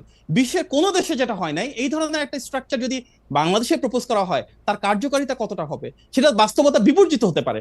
এই কারণেই কিন্তু আমরা চাই সংস্কারের সাথে গুরুত্বপূর্ণ একটা জিনিস, এটা বাস্তবতা সম্পন্ন হতে হবে, এটা টেকসই হতে হবে, এবং অবশ্যই এটা জনগণের ম্যান্ডেটের মাধ্যমে আসতে হবে। ওকে, এমনিতে আমার মনে হয় যে আপনার বক্তব্য পরিষ্কার, কারণ আমি যতবারই বলি আপনি আপনার বক্তব্যে একদমই মানে মানে আপনার বক্তব্যের পক্ষে আপনি যুক্তি দিচ্ছেন যে আসলে এটা বাস্তবতা বিবর্জিত কিনা। কিন্তু আমি এক লাইন, বেশি না ডক্টর, আমি না এক লাইনের মানে 1 মিনিটে আমি আসলে একটু বুঝতে চাই যে এই যে ধরেন আপনাদের 31 দফায় ছিল পরপর 2 টার্মের অতিরিক্ত কেউ প্রধানমন্ত্রীর দায়িত্ব পালন করতে পারবেন না, পরপর 2 টার্মের অতিরিক্ত। মূল যে সংস্কারের প্রস্তাবে আমার স্যার প্রফেসর আলী রিয়াজ যেটা বলতেছেন সেইটা আমি এক লাইনে আনলে জীবনে 2 বারের বেশি প্রধানমন্ত্রী হতে পারবেন না। আপনি এই 2টার মধ্যে মানে সম্ভাব্য অসম্ভাব্যতার বিবেচনায় মানে একটু আমাদের বলবেন যে এটা কি আসলে পার্থক্যটা কি? আমি ডক্টর আমিন আপনাকে বলি, আমি 31 দফা পইরাও কিন্তু আমার কাছে মনে হয়েছিল যে বিএনপি চায় 2 টার্মের বেশি কেউ প্রধানমন্ত্রী থাকবে না। এই পরপরটা আমি খেয়ালই করি নাই আসলে। জি। পরপর আপনারা যখন বলছেন যে এটা মানি না, তখন আমি খেয়াল করছি যে আরে বিএনপি তো মানে না। আমরা মানি না বলি, আমরা বলছি যে এই সিদ্ধান্তটা জনগণের। কারণ একটা গণতান্ত্রিক ব্যবস্থা মানে কি, গণতান্ত্রিক ব্যবস্থা হচ্ছে জনগণের কাছে ছেড়ে দিতে হবে। আপনার সঙ্গে যেটা আমি পারবো না বলছিলাম আমি। পৃথিবী আপনার লোক আমি না, পারবো না। না, ইউ আর টু স্মার্ট। আমি আমি আমি আমি হচ্ছে আমি যে- ভাই- আমি রনে ভঙ্গ দিলাম যে আপনি ওই কথাই আপনি বলতেছেন যে জনগণ, আচ্ছা ঠিক আছে বুঝছি। না দেখুন ভাই, একটা গণতন্ত্রের সংজ্ঞা কি? গণতন্ত্রের সংজ্ঞা হচ্ছে দেশের মানুষের উপর সিদ্ধান্তভার ছেড়ে দিতে হবে, ওনারা কি চান।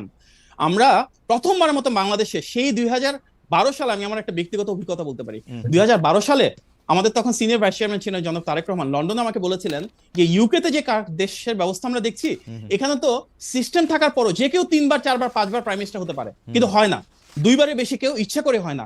আমরা বাংলাদেশে এই কালচারটাকে ডেভেলপ করতে পারি না। আমি Okay. আপনাকে লিখে দিতে পারি, বাংলাদেশের মূলধারা রাজনৈতিক দলগুলোর ভিতর সবার আগে শীর্ষ নেতা হিসেবে কিন্তু উনি সেই চেষ্টা করেছিলেন, ওনার ঔদার্য ছিল। তার প্রেক্ষিতে কিন্তু পরবর্তীতে আমরা ধাপে ধাপে বাংলাদেশের আমাদের 27 দফা 31 দফা এগুলো নিয়ে এসেছি, এবং সব রাজনৈতিক দল এখন সেগুলো নিয়ে কথা বলছে। এখন সবাই যখন তার চাইলো কারণটা এবং কি? আওয়ামী লীগ যখন সিনের বাইরে, তখন তিনি আবার প্রধান নেতা পরপরটা প্রেফার করতে থাকেন। না না, এখানে কিন্তু ভাই ভুল করছেন। পরপরটা তখনও ছিল, পরপরটা এখনো আছে। আমরা আবার অবস্থান থেকে সরে আসি নাই। ডিফারেন্সটা হচ্ছে এখানে আমরাও নীতিগতভাবে চাই কেউ 2 বারের বেশি হোক, সেটা না, 2 বারই হোক।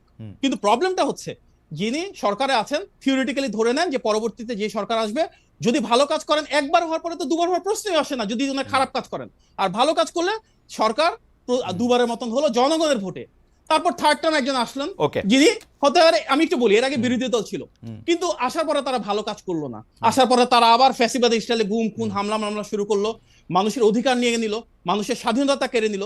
তাহলে কি আপনি চান সে আবার নতুন করে প্রধানমন্ত্রী হবে? তা তো না না। না, আমি চাই না তো, কারণ বিএনপিতে তো একটা লোকই নাই, আরেকটা বিএনপির লোকই প্রধানমন্ত্রী হবে আয়শা। আমি হ্যাঁ, বুঝলাম হতে না, পারে। এটা তো বলা হয় না যে এক পর 2 বার এক দল হইতে পারবে না, এটা তো আমরা বলা কি- নাই। আমরা কি- বিএনপিতে আমরা তো কি একজন কখনো- লোক নাই, বিএনপিতে তো হাজার হাজার লোক আছে। না, এই যে তার মানে কি, তার মানে আপনারা সংস্কারের আর্গুমেন্টটা করছেন নেক্সট গভর্নমেন্ট ধরে, যে নেক্সট গভর্নমেন্ট বিএনপি হবে, বিএনপি কে আটকাও। এই কালচার না না, এটা বিএনপি আটকানো না তো, বিএনপি আটকানো না। ডক্টর মাহাদি আপনি ভুল বুঝতেছেন। বিএনপি 50 বছর ক্ষমতায় থাক, 10 না, জন BNP তো 50 আলাদা বছর আলাদা থাকতে 10 চায় না। জন আলাদা আলাদা লোক থাক, এটা আমার চাওয়া, এবং মাহাদিও এর মধ্যে প্রধানমন্ত্রী হোক, এটা চাওয়া আমার। হ্যাঁ, বিএনপি তো একবারও ক্ষমতা থাকতে চায় না যদি জনগণের ভোট না হয়। জনগণের আপনি ভোট সেটা জনগণের নিয়েই উপর তো, ছেড়ে দেন। জনগণের ভোট ছাড়া না তো। জনগণ- আচ্ছা ঠিক আছে, আমি বুঝছি। আপনি এটা খুব ভালো বলছেন, জনগণের উপর এটা ছাড়তে হবে। আমি একটু ডক্টর আমি জাস্ট একটু বলি ভাই, জি, লাস্ট জি, আমার কথা, জি। এটা হওয়া উচিত গণতান্ত্রিক প্রক্রিয়াতে প্রত্যেকটা রাজনৈতিক দল ওনাদের ইলেকশনের আগে ম্যানিফেস্টোতে দিবেন তারা কি চান। আমরা তো আমাদের ম্যানিফেস্টোতে ক্লিয়ারলি দিব পরপর 2 বারের বেশি হবেন না। Okay. জনগণ যদি আমাদেরকে এটা সমর্থন দেয়, তাহলে ভাই সমস্যাটা কোথায়? আর যাদের Okay. ইচ্ছা যে 2 বার বেশি হবে না কখনো, কিংবা কারো যদি ইচ্ছা হয় একবারে বেশি হবে না, ওনারা ওনাদের ম্যানিফেস্টোতে দেখ, জনগণের কাছে যাক, জনগণের ভোটে নির্বাচিত হবে, এটাই তো গণতন্ত্র। আমার মনে হয় যে সুতরাং এর সাথে রিলেটেড হচ্ছে আমরা একটা গণতান্ত্রিক বাংলাদেশ চাই কিনা। ওকে, যদি গণতান্ত্রিক বাংলাদেশ চাই, জনগণের উপর ছেড়ে দিতে হবে। ডক্টর মাহদি আমিন, আপনাকে ধন্যবাদ। আমি দর্শকদের একটা জরিপ চালিয়েছিলাম জনাব নাসিরউদ্দিন পাটোয়ারির কাছে আসার আগ পর্যন্ত, যে সেটি হচ্ছে যে ডিসেম্বরে জাতীয় নির্বাচন এমন দাবি রেখে বিভিন্ন দলের সঙ্গে বৈঠক করছে বিএনপি। প্রিয় দর্শক, এই উদ্যোগ সমর্থন করেন কিনা? এই উদ্যোগ সমর্থন করছে 23% দর্শক, সমর্থন করছে না 77% দর্শক, 61,000 দর্শক ভোট দিয়েছেন। মানে বিএনপি জাতীয় নির্বাচন সামনে রেখে যে বৈঠক করছে এইটার ক্ষেত্রে আমাদের দর্শকদের মধ্যে বড় অংশ মনে করছে যে না, তারা এটা সমর্থন করতেছে না। আমরা একটু জনাব নাসিরউদ্দিন পাটোয়ারির কাছে আসতে চাই। জনাব নাসিরউদ্দিন পাটোয়ারি, সময় বাঁচানোর জন্য আমি আসলে প্রশ্নগুলি রিপিট করলাম না, আপনার নিশ্চয়ই মনে আছে, আপনি যদি একটু বলেন যে আসলে এনসিপি কি এমন কাজ করছে যেটা অন্যদের থেকে আলাদা। জি, হ্যাঁ, প্রথমত আপনি 70 অনুচ্ছেদ নিয়ে একটা প্রশ্ন করেছিলেন। 70 অনুচ্ছেদ নিয়ে, যে 70 অনুচ্ছেদ নিয়ে আমরা 70 অনুচ্ছেদ যেটা, সেটাকে আমরা বলেছি ফ্লোর কস্টিং সুযোগ থাকবে। প্রথম আলো যে নিউজটা করেছিল সেখানে বলেছিল যে 70 অনুচ্ছেদ আমরা বাতিলের পক্ষে না, কিন্তু আমরা সেখানে বলেছি 70 অনুচ্ছেদ বাতিল হতে পারে এবং সেখানে অর্থ বিলের যে জায়গাটা, সেই জায়গাটায় আমরা রিজার্ভেশন দিয়েছি। কারণ অর্থ বিলের জায়গায় রিজার্ভেশন এই জন্য দিয়েছি যাতে কোনো ফাইন্যান্সিয়াল ক্রাইসিস না হয়। কিন্তু মোটা দাগে আমরা 70 যে অনুচ্ছেদটা বিএনপি যে কথাটা বলে থাকে, জনাব পাটোয়ারি, আমার মনে হয় যে অর্থ বিলটা আপনার আবার একটু দেখা দরকার। সরকারি বিল মানেই অর্থ বিল, যেটার সাথে অর্থের লেনদেনের কথা আছে। মানে সরকার কোনো একটা কাজ করলে, যেমন ধরেন যদি সরকার এখন একটা আমার মতো গরিব মানুষের একটা বাড়ি দিয়ে দেয়, এরকম আমাদের মতো গরিব মানুষদের জন্য বাড়ি দিতে থাকে, এই সিদ্ধান্তটা অর্থ বিল। মানে সরকার যাই করবে সেটার সাথে অর্থের কোনো না কোনো রকম একটা সম্পর্ক আছে, সেটাই অর্থ বিল। অর্থ বিল ছাড়া কোনো সরকারি বিল হয় না আর কি, সবই অর্থ বিল। তো আপনি যদি অর্থ বিলের ক্ষেত্রে আপনি বাধা দেন, সরকার থেকে দেওয়া কোন বিলেরই বিরোধিতা 70 অনুচ্ছেদে করা সম্ভব হবে না। আমরা যে 70 যে অনুচ্ছেদটা নিয়ে আসা হয়েছে, প্রধানমন্ত্রীর সেখানে হলো দলীয় যারা সদস্য রয়েছে তারা কি কথা বলতে পারবে, স্বাধীনতাটা আছে নাকি নাই। আমরা বলি যে তাদের স্বাধীনতা, সেই স্বাধীনতাটা থাকবে। এবং অন্যান্য যে রাষ্ট্রীয় বিষয়গুলো, সেখানে যদি সবাই সংসদে একই সাথে হই হুল্লা শুরু করে, তখন কিন্তু রাষ্ট্র ডিসফাংশন হয়ে যাবে। ওই জায়গাতে ঠিক আছে, কিন্তু যিনি প্রধানমন্ত্রী হবেন তার যে দলীয় সদস্যরা রয়েছে অথবা মেম্বার পার্লামেন্ট রয়েছে, তারা কি কথা বলার সেই স্বাধীনতাটা থাকবে? আমরা বলি সে অবশ্যই থাকবে এবং সে কথা বলতে পারবে। এটা হলো একটা কথা। দ্বিতীয়ত, আপনি যে বলেছেন যে অনেকেই গাড়ি বহর নিয়ে এলাকায় গিয়েছে, সেখানে আমাদেরই দলীয় ফোরামের আরেকজন সদস্য সেই বিষয়ে হলো বলেছে যে আমরা কিন্তু এটাকে সাপোর্ট করি না, নয়া বন্দোবস্তে আমরা এগুলা চাই না। তো আমি যদি সাথে সাথে আমার একটা ছোট্ট এক্সপিরিয়েন্স আপনাকে বলি, আমি বাড়িতে গিয়েছি, একদম বাবা মায়ের সাথে গ্রামে ঈদ পালন করেছি। সেখানে আমি যে পরিস্থিতিটা দেখেছি, আপনাকে এই যে দর্শকদের মাধ্যমে পুরো বিশ্ববাসীকে আমি এটা জানাতে চাচ্ছি। এক নম্বর হলো শহীদ ফ্যামিলিতে গিয়েছি এবং উনি বিএনপির একজন নেতৃত্বে ছিলেন। তার হলো গলায় হলো ছুরি চালিয়ে তাকে হত্যা করেছে যে ছাত্রলীগ, সে আইনের ফাঁক পুকুরে বের হয়ে ঘুরেফেরা করছে এবং তাদের ফ্যামিলির খুব বাজে অবস্থা। ইভেন হলো বিএনপি থেকেও তার ওই ধরনের খোঁজ নেওয়া হচ্ছে না। মানে একদম আমার বলি যে হাজীগঞ্জ চাঁদপুরের একটা উপজেলার একটা তথ্য দিলাম। দুই নম্বরে হলো যারা সেখানে বিএনপির এমপি ক্যান্ডিডেট, তারা সেখানে গেলে দিলাম পার্ক বানিয়ে হলো হই হুল্লাড়ে ব্যস্ত এবং সেখানে যে জনগণের যে বেসিক নিড, জনগণের কাছে যাওয়া, কেউ ওইভাবে হলো যাচ্ছে না। আপনি যাচ্ছেন এবং সেখানে আপনি তো যাচ্ছেন, মানে আপনারা আমি হ্যাঁ, আমরা যাচ্ছি এবং মানুষের সাথে কথা বলার। একটা হলো ইলেকশনের উদ্দেশ্যে যে আমরা গিয়েছিলাম সেটা নয়, বর্তমান পরিস্থিতিতে কি চলছে, জনমানুষের যদি আমরা চা দোকানে কথা না বলি, সেই পরিস্থিতি কিন্তু মানুষের জায়গা থেকে আমরা বোঝার চেষ্টা করতে পারবো না। এবং সেখানে আমরা যখন একদম প্রান্তিক লেভেলে গ্রামে গিয়ে কথা বলেছি, সেখানে আমরা দেখেছি মানুষের ক্ষেত্রে যখন সার্টিফিকেট এখনো অ্যাপ্রুভ করতে যায়, সেখানে কিন্তু যারা আগের টার্মের আওয়ামী লীগের এখনো কিন্তু লোকাল গভর্নমেন্টের তারা রয়ে গিয়েছে এবং তাদের নিয়ে স্থানীয় যিনি সংসদ সদস্য, মানে ভবিষ্যতে যে কোনো দলের বড় দলের আসবেন, তারা কিন্তু প্রতিনিয়ত মিটিং করছেন। তো আমরা যেমন হলো গাড়ি বহর দেখতেছি প্রান্তিক লেভেলে, আমাদের যারা গ্রামে গিয়েছে, বিভিন্ন গঞ্জে গিয়েছে, মানুষের সাথে কথা বলেছে, এমন ধরনের অসংখ্য স্টোরি আপনাদের সামনে উঠে আসবে। এবং আমরা সেখানে গিয়েছিলাম, গতকালকে আমাদের অফিসে একটা ছেলে এসেছিল, সেখানে সংঘবদ্ধভাবে 35 জনের একটা চক্র বাসায় যখন গিয়েছে, চাঁদা না পেয়ে তার উপরে সংঘবদ্ধভাবে চক্র তার উপরে হামলা চালিয়েছে। তার স্ত্রীর বাচ্চা ছিল গাড়িতে, গলার চেইনটা কেড়ে নেওয়া হয়েছে এবং বাচ্চা যখন গাড়িতে ছিল বলছে গাড়ি পেট্রোল দিয়ে জ্বালিয়ে দিবে। সে গতকালকে অফিসে এসে এগুলো তো আপনাদের জন্য সুখবর, আপনারা তো এর সুফল পাবেন, মানে এটাতে আপনারা তো না, আমরা একটা যে সুফল পাবো, কিন্তু স্টেট লেভেলে যখন একটি দল কেন্দ্রিক এইসব ব্যবস্থা থাকে, তখন গিয়ে আপনি যখন আইন শৃঙ্খলার কথা বলবেন, তখন এটা একটু টাফ সিচুয়েশনের মধ্যে পড়তে হয়। অথচ যখন আপনি ফিউচার দল হিসাবে আপনি জনগণের সেবা দেওয়ার জন্য চিন্তা করছেন ভোটারের কাছে যাবেন, তখন যখন আমরা এই পরিস্থিতিগুলো দেখি, তখন আপনি কতটুকু সংস্কার প্রক্রিয়ার মধ্য দিয়ে যাবেন সেটার সম্পর্কে আমরা দ্বিধান্বিত, 1 নাম্বার। 2 নাম্বার জিনিস হলো, আপনি সারফেস লেভেলে বললেন সংস্কার এত পার্সেন্ট, আপনি সংবিধান সংস্কার প্রশ্ন হলো আপনি নিশ্চুপ থাকলেন। সেখানে আপনি দেখালেন যে দলীয় প্রধান যিনি, উনি কিন্তু হলো প্রেসিডেন্টের সাথে পরামর্শ করে, প্রেসিডেন্ট তার সাথে পরামর্শ করে আবার বিচার বিভাগে দিচ্ছে, নির্বাহী বিভাগ দিচ্ছে, লেজিসলেটিভ আইনসভার মধ্যে দিচ্ছে, এবং এটা তো ঈশ্বরের চেয়ে বড় শক্তিশালী সে হয়ে উঠতেছে। তো আপনি যখন ওয়েস্টমিনিস্টারের কথা বলেন, সেখানে তার কতগুলো বাউন্ডারি, কিন্তু আপনি কি বাংলাদেশের রাজনৈতিক বাস্তবতা, জনাব নাসিরুদ্দিন পাটোয়ারি, আপনি কি বাংলাদেশের রাজনৈতিক বাস্তবতা জানেন? বাংলাদেশের রাজনীতিতে যদি নানামুখী ক্ষমতার কেন্দ্র তৈরি হয়, তাহলে বাংলাদেশের এই সরকার চালানো যে বহুমুখী অসুবিধার মধ্যে ডক্টর ইউনূস এখন পড়তেছেন, তার প্রতি শ্রদ্ধা রেখেই বলতেছি যে নানা রকম ক্ষমতার কেন্দ্র তৈরি হতে, ওই রকম ক্ষমতার কেন্দ্র তৈরি হতে বাংলাদেশের মতো একটা দেশ চালানো কিন্তু আসলে ইটস নট দ্যাট ইজি। এটা আপনি একটা এক ধরনের ইউটোপিয়ান চিন্তা ভাবনা, কিন্তু কারণ এটা এটা এটা এটা আসলে অনেক বক্তব্য দেওয়ার কারণে, বড় বড় অনেক সাপোর্টার বেস কথা বলার কারণে অনেকের কাছে এগুলো ইউটোপিয়ান চিন্তা মনে হয়। কিন্তু আমরা বলতেছি না যে আপনার সবগুলো আপনি 10 জনকে 10টা দিয়ে দেন, আমরা তো এটা বলতেছি না। আপনি ব্যালেন্স অফ পাওয়ার করেন, আপনার জবাবদিহিতার জায়গাটা কোথায়? আপনি সংসদে যখন যাচ্ছেন তখনও জবাবদিহিতা নেই, বিচারালয়ে যাচ্ছেন জবাবদিহিতা নেই, আপনি যখন নির্বাহী বিভাগে, আপনি আমাকে এক্স্যাক্টলি বলেন তো ডক্টর ইউনূসের জবাবদিহি কার কাছে আছে? আপনার যে ডক্টর সরকারটারে প্রলং করতেছেন, এইটার জবাবদিহি কার কাছে আছে? না, এটা আমি স্ট্রংলি বিরোধিতা করি, কারণ আমরা ডক্টর ইউনূসের সরকারকে প্রলঙ্গিত করার কোনো ইচ্ছাও আমাদের নাই। ঠিক আগের বক্তব্যে আপনার বক্তব্যের সারাংশই তাই ছিল যে উনি যেভাবে দেশ চালাচ্ছেন, উনি যেই উদাহরণগুলি সৃষ্টি করছেন, উনি যেভাবে এটা করছেন, আপনি বলতেছেন না, কিন্তু উনি কার কাছে? সেটাই আমি উনি ভারতীয় প্রধানমন্ত্রীর সাথে যে দেখা করার জন্য এত ডেসপারেট হয়ে তার সাথে দেখা করলেন, সেইটাই বা উনি কার কাছে জিজ্ঞেস করছেন? চীনে গিয়ে উনি কারে কি কি বলবেন টলবেন, সেইটাই বা কোথায় আলোচনা করছেন? হ্যাঁ, সেটাই যে আপনি যখন বললেন যে আমার বক্তব্যের সারাংশ আসতেছে যে ডক্টর ইউনূস প্রলঙ্গিত, কিন্তু সেখানে আমরা বলছিলাম যে 1000 যারা শহীদ হয়েছিল, আমরা যারা মাঠে লড়াই করেছিলাম, আমরা বলেছিলাম ডেমোক্রেটিক একটি প্রক্রিয়ার মধ্যে দেওয়ার জন্য। ডেমোক্রেটিক প্রক্রিয়ার মধ্যে যখন আমি এই কথাটা বলতেছি, তখন আমরা এই কথার সাথে কিন্তু সাংঘর্ষিক ডক্টর ইউনূসকে প্রলঙ্গিত করা, ফলত আমরা ডক্টর ইউনূস কতদিন থাকবে সেই বিষয় বা প্রলঙ্গিত করা এই বিষয়ের সাথে আমরা একমত নয়। আমরা বলেছি ডেমোক্রেটিক একটা প্রক্রিয়ার মধ্যে যাওয়া, একটা সিস্টেম ডেভেলপ করা বা একটা সংস্কার প্রক্রিয়া জায়গা আছে যেখানে জনগণের কাছে জবাবদিহিতা থাকবে। সেকেন্ড, যে আপনি বললেন যে ইউনূস স্যার হলো, তাহলে সেখানে ইউনূস স্যার যখন আসলেন তখনই কিন্তু মির্জা ফখরুল একটা স্টেটমেন্ট দিয়েছিল, এবং বিভিন্ন দল স্টেটমেন্ট ছিল, এটা জনগণের একটি কল্যাণ বয়ে আনবে। এবং যখন চায়নাতে উনি সফর করেছিলেন, সেখানে ইকোনমিক সিচুয়েশন গুলা নিয়ে উনি সবার সাথে আলোচনা করেছেন, এবং সবাই সেটা কিন্তু একসাথে হলো তাকে সেই আশীর্বাদটা দিয়েছে এবং বলেছে যে আপনি এই কাজটা বাংলাদেশের জন্য ভালো কিছু বয়ে আনবে।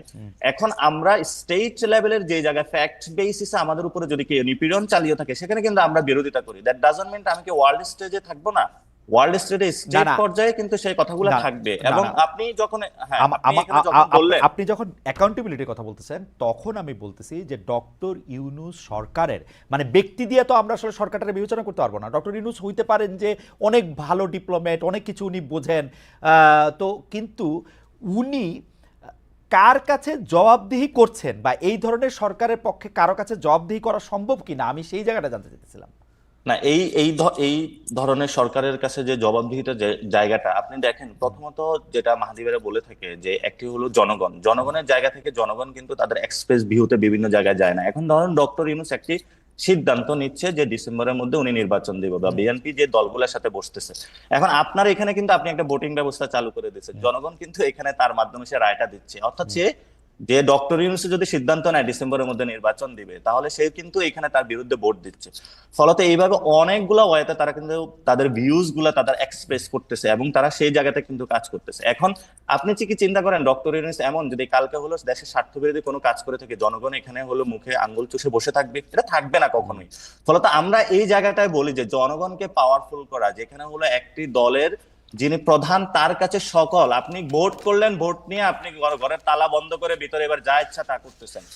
আমরা মনে করি জনগণের সামনে যে এখন যে ট্রান্সপারেন্সি আছে, আপনি চিন্তা করেন কালকে ডক্টর ইউনূস, আপনি বলেন কালকে যদি ডক্টর ইউনূস একটি দেশ বিরোধী কোনো কাজ করে, উনি কি থাকবে নাকি থাকবে না? জনগণ তাকে থাকতে দিবে না, এই পরিস্থিতিটা এখন আছে।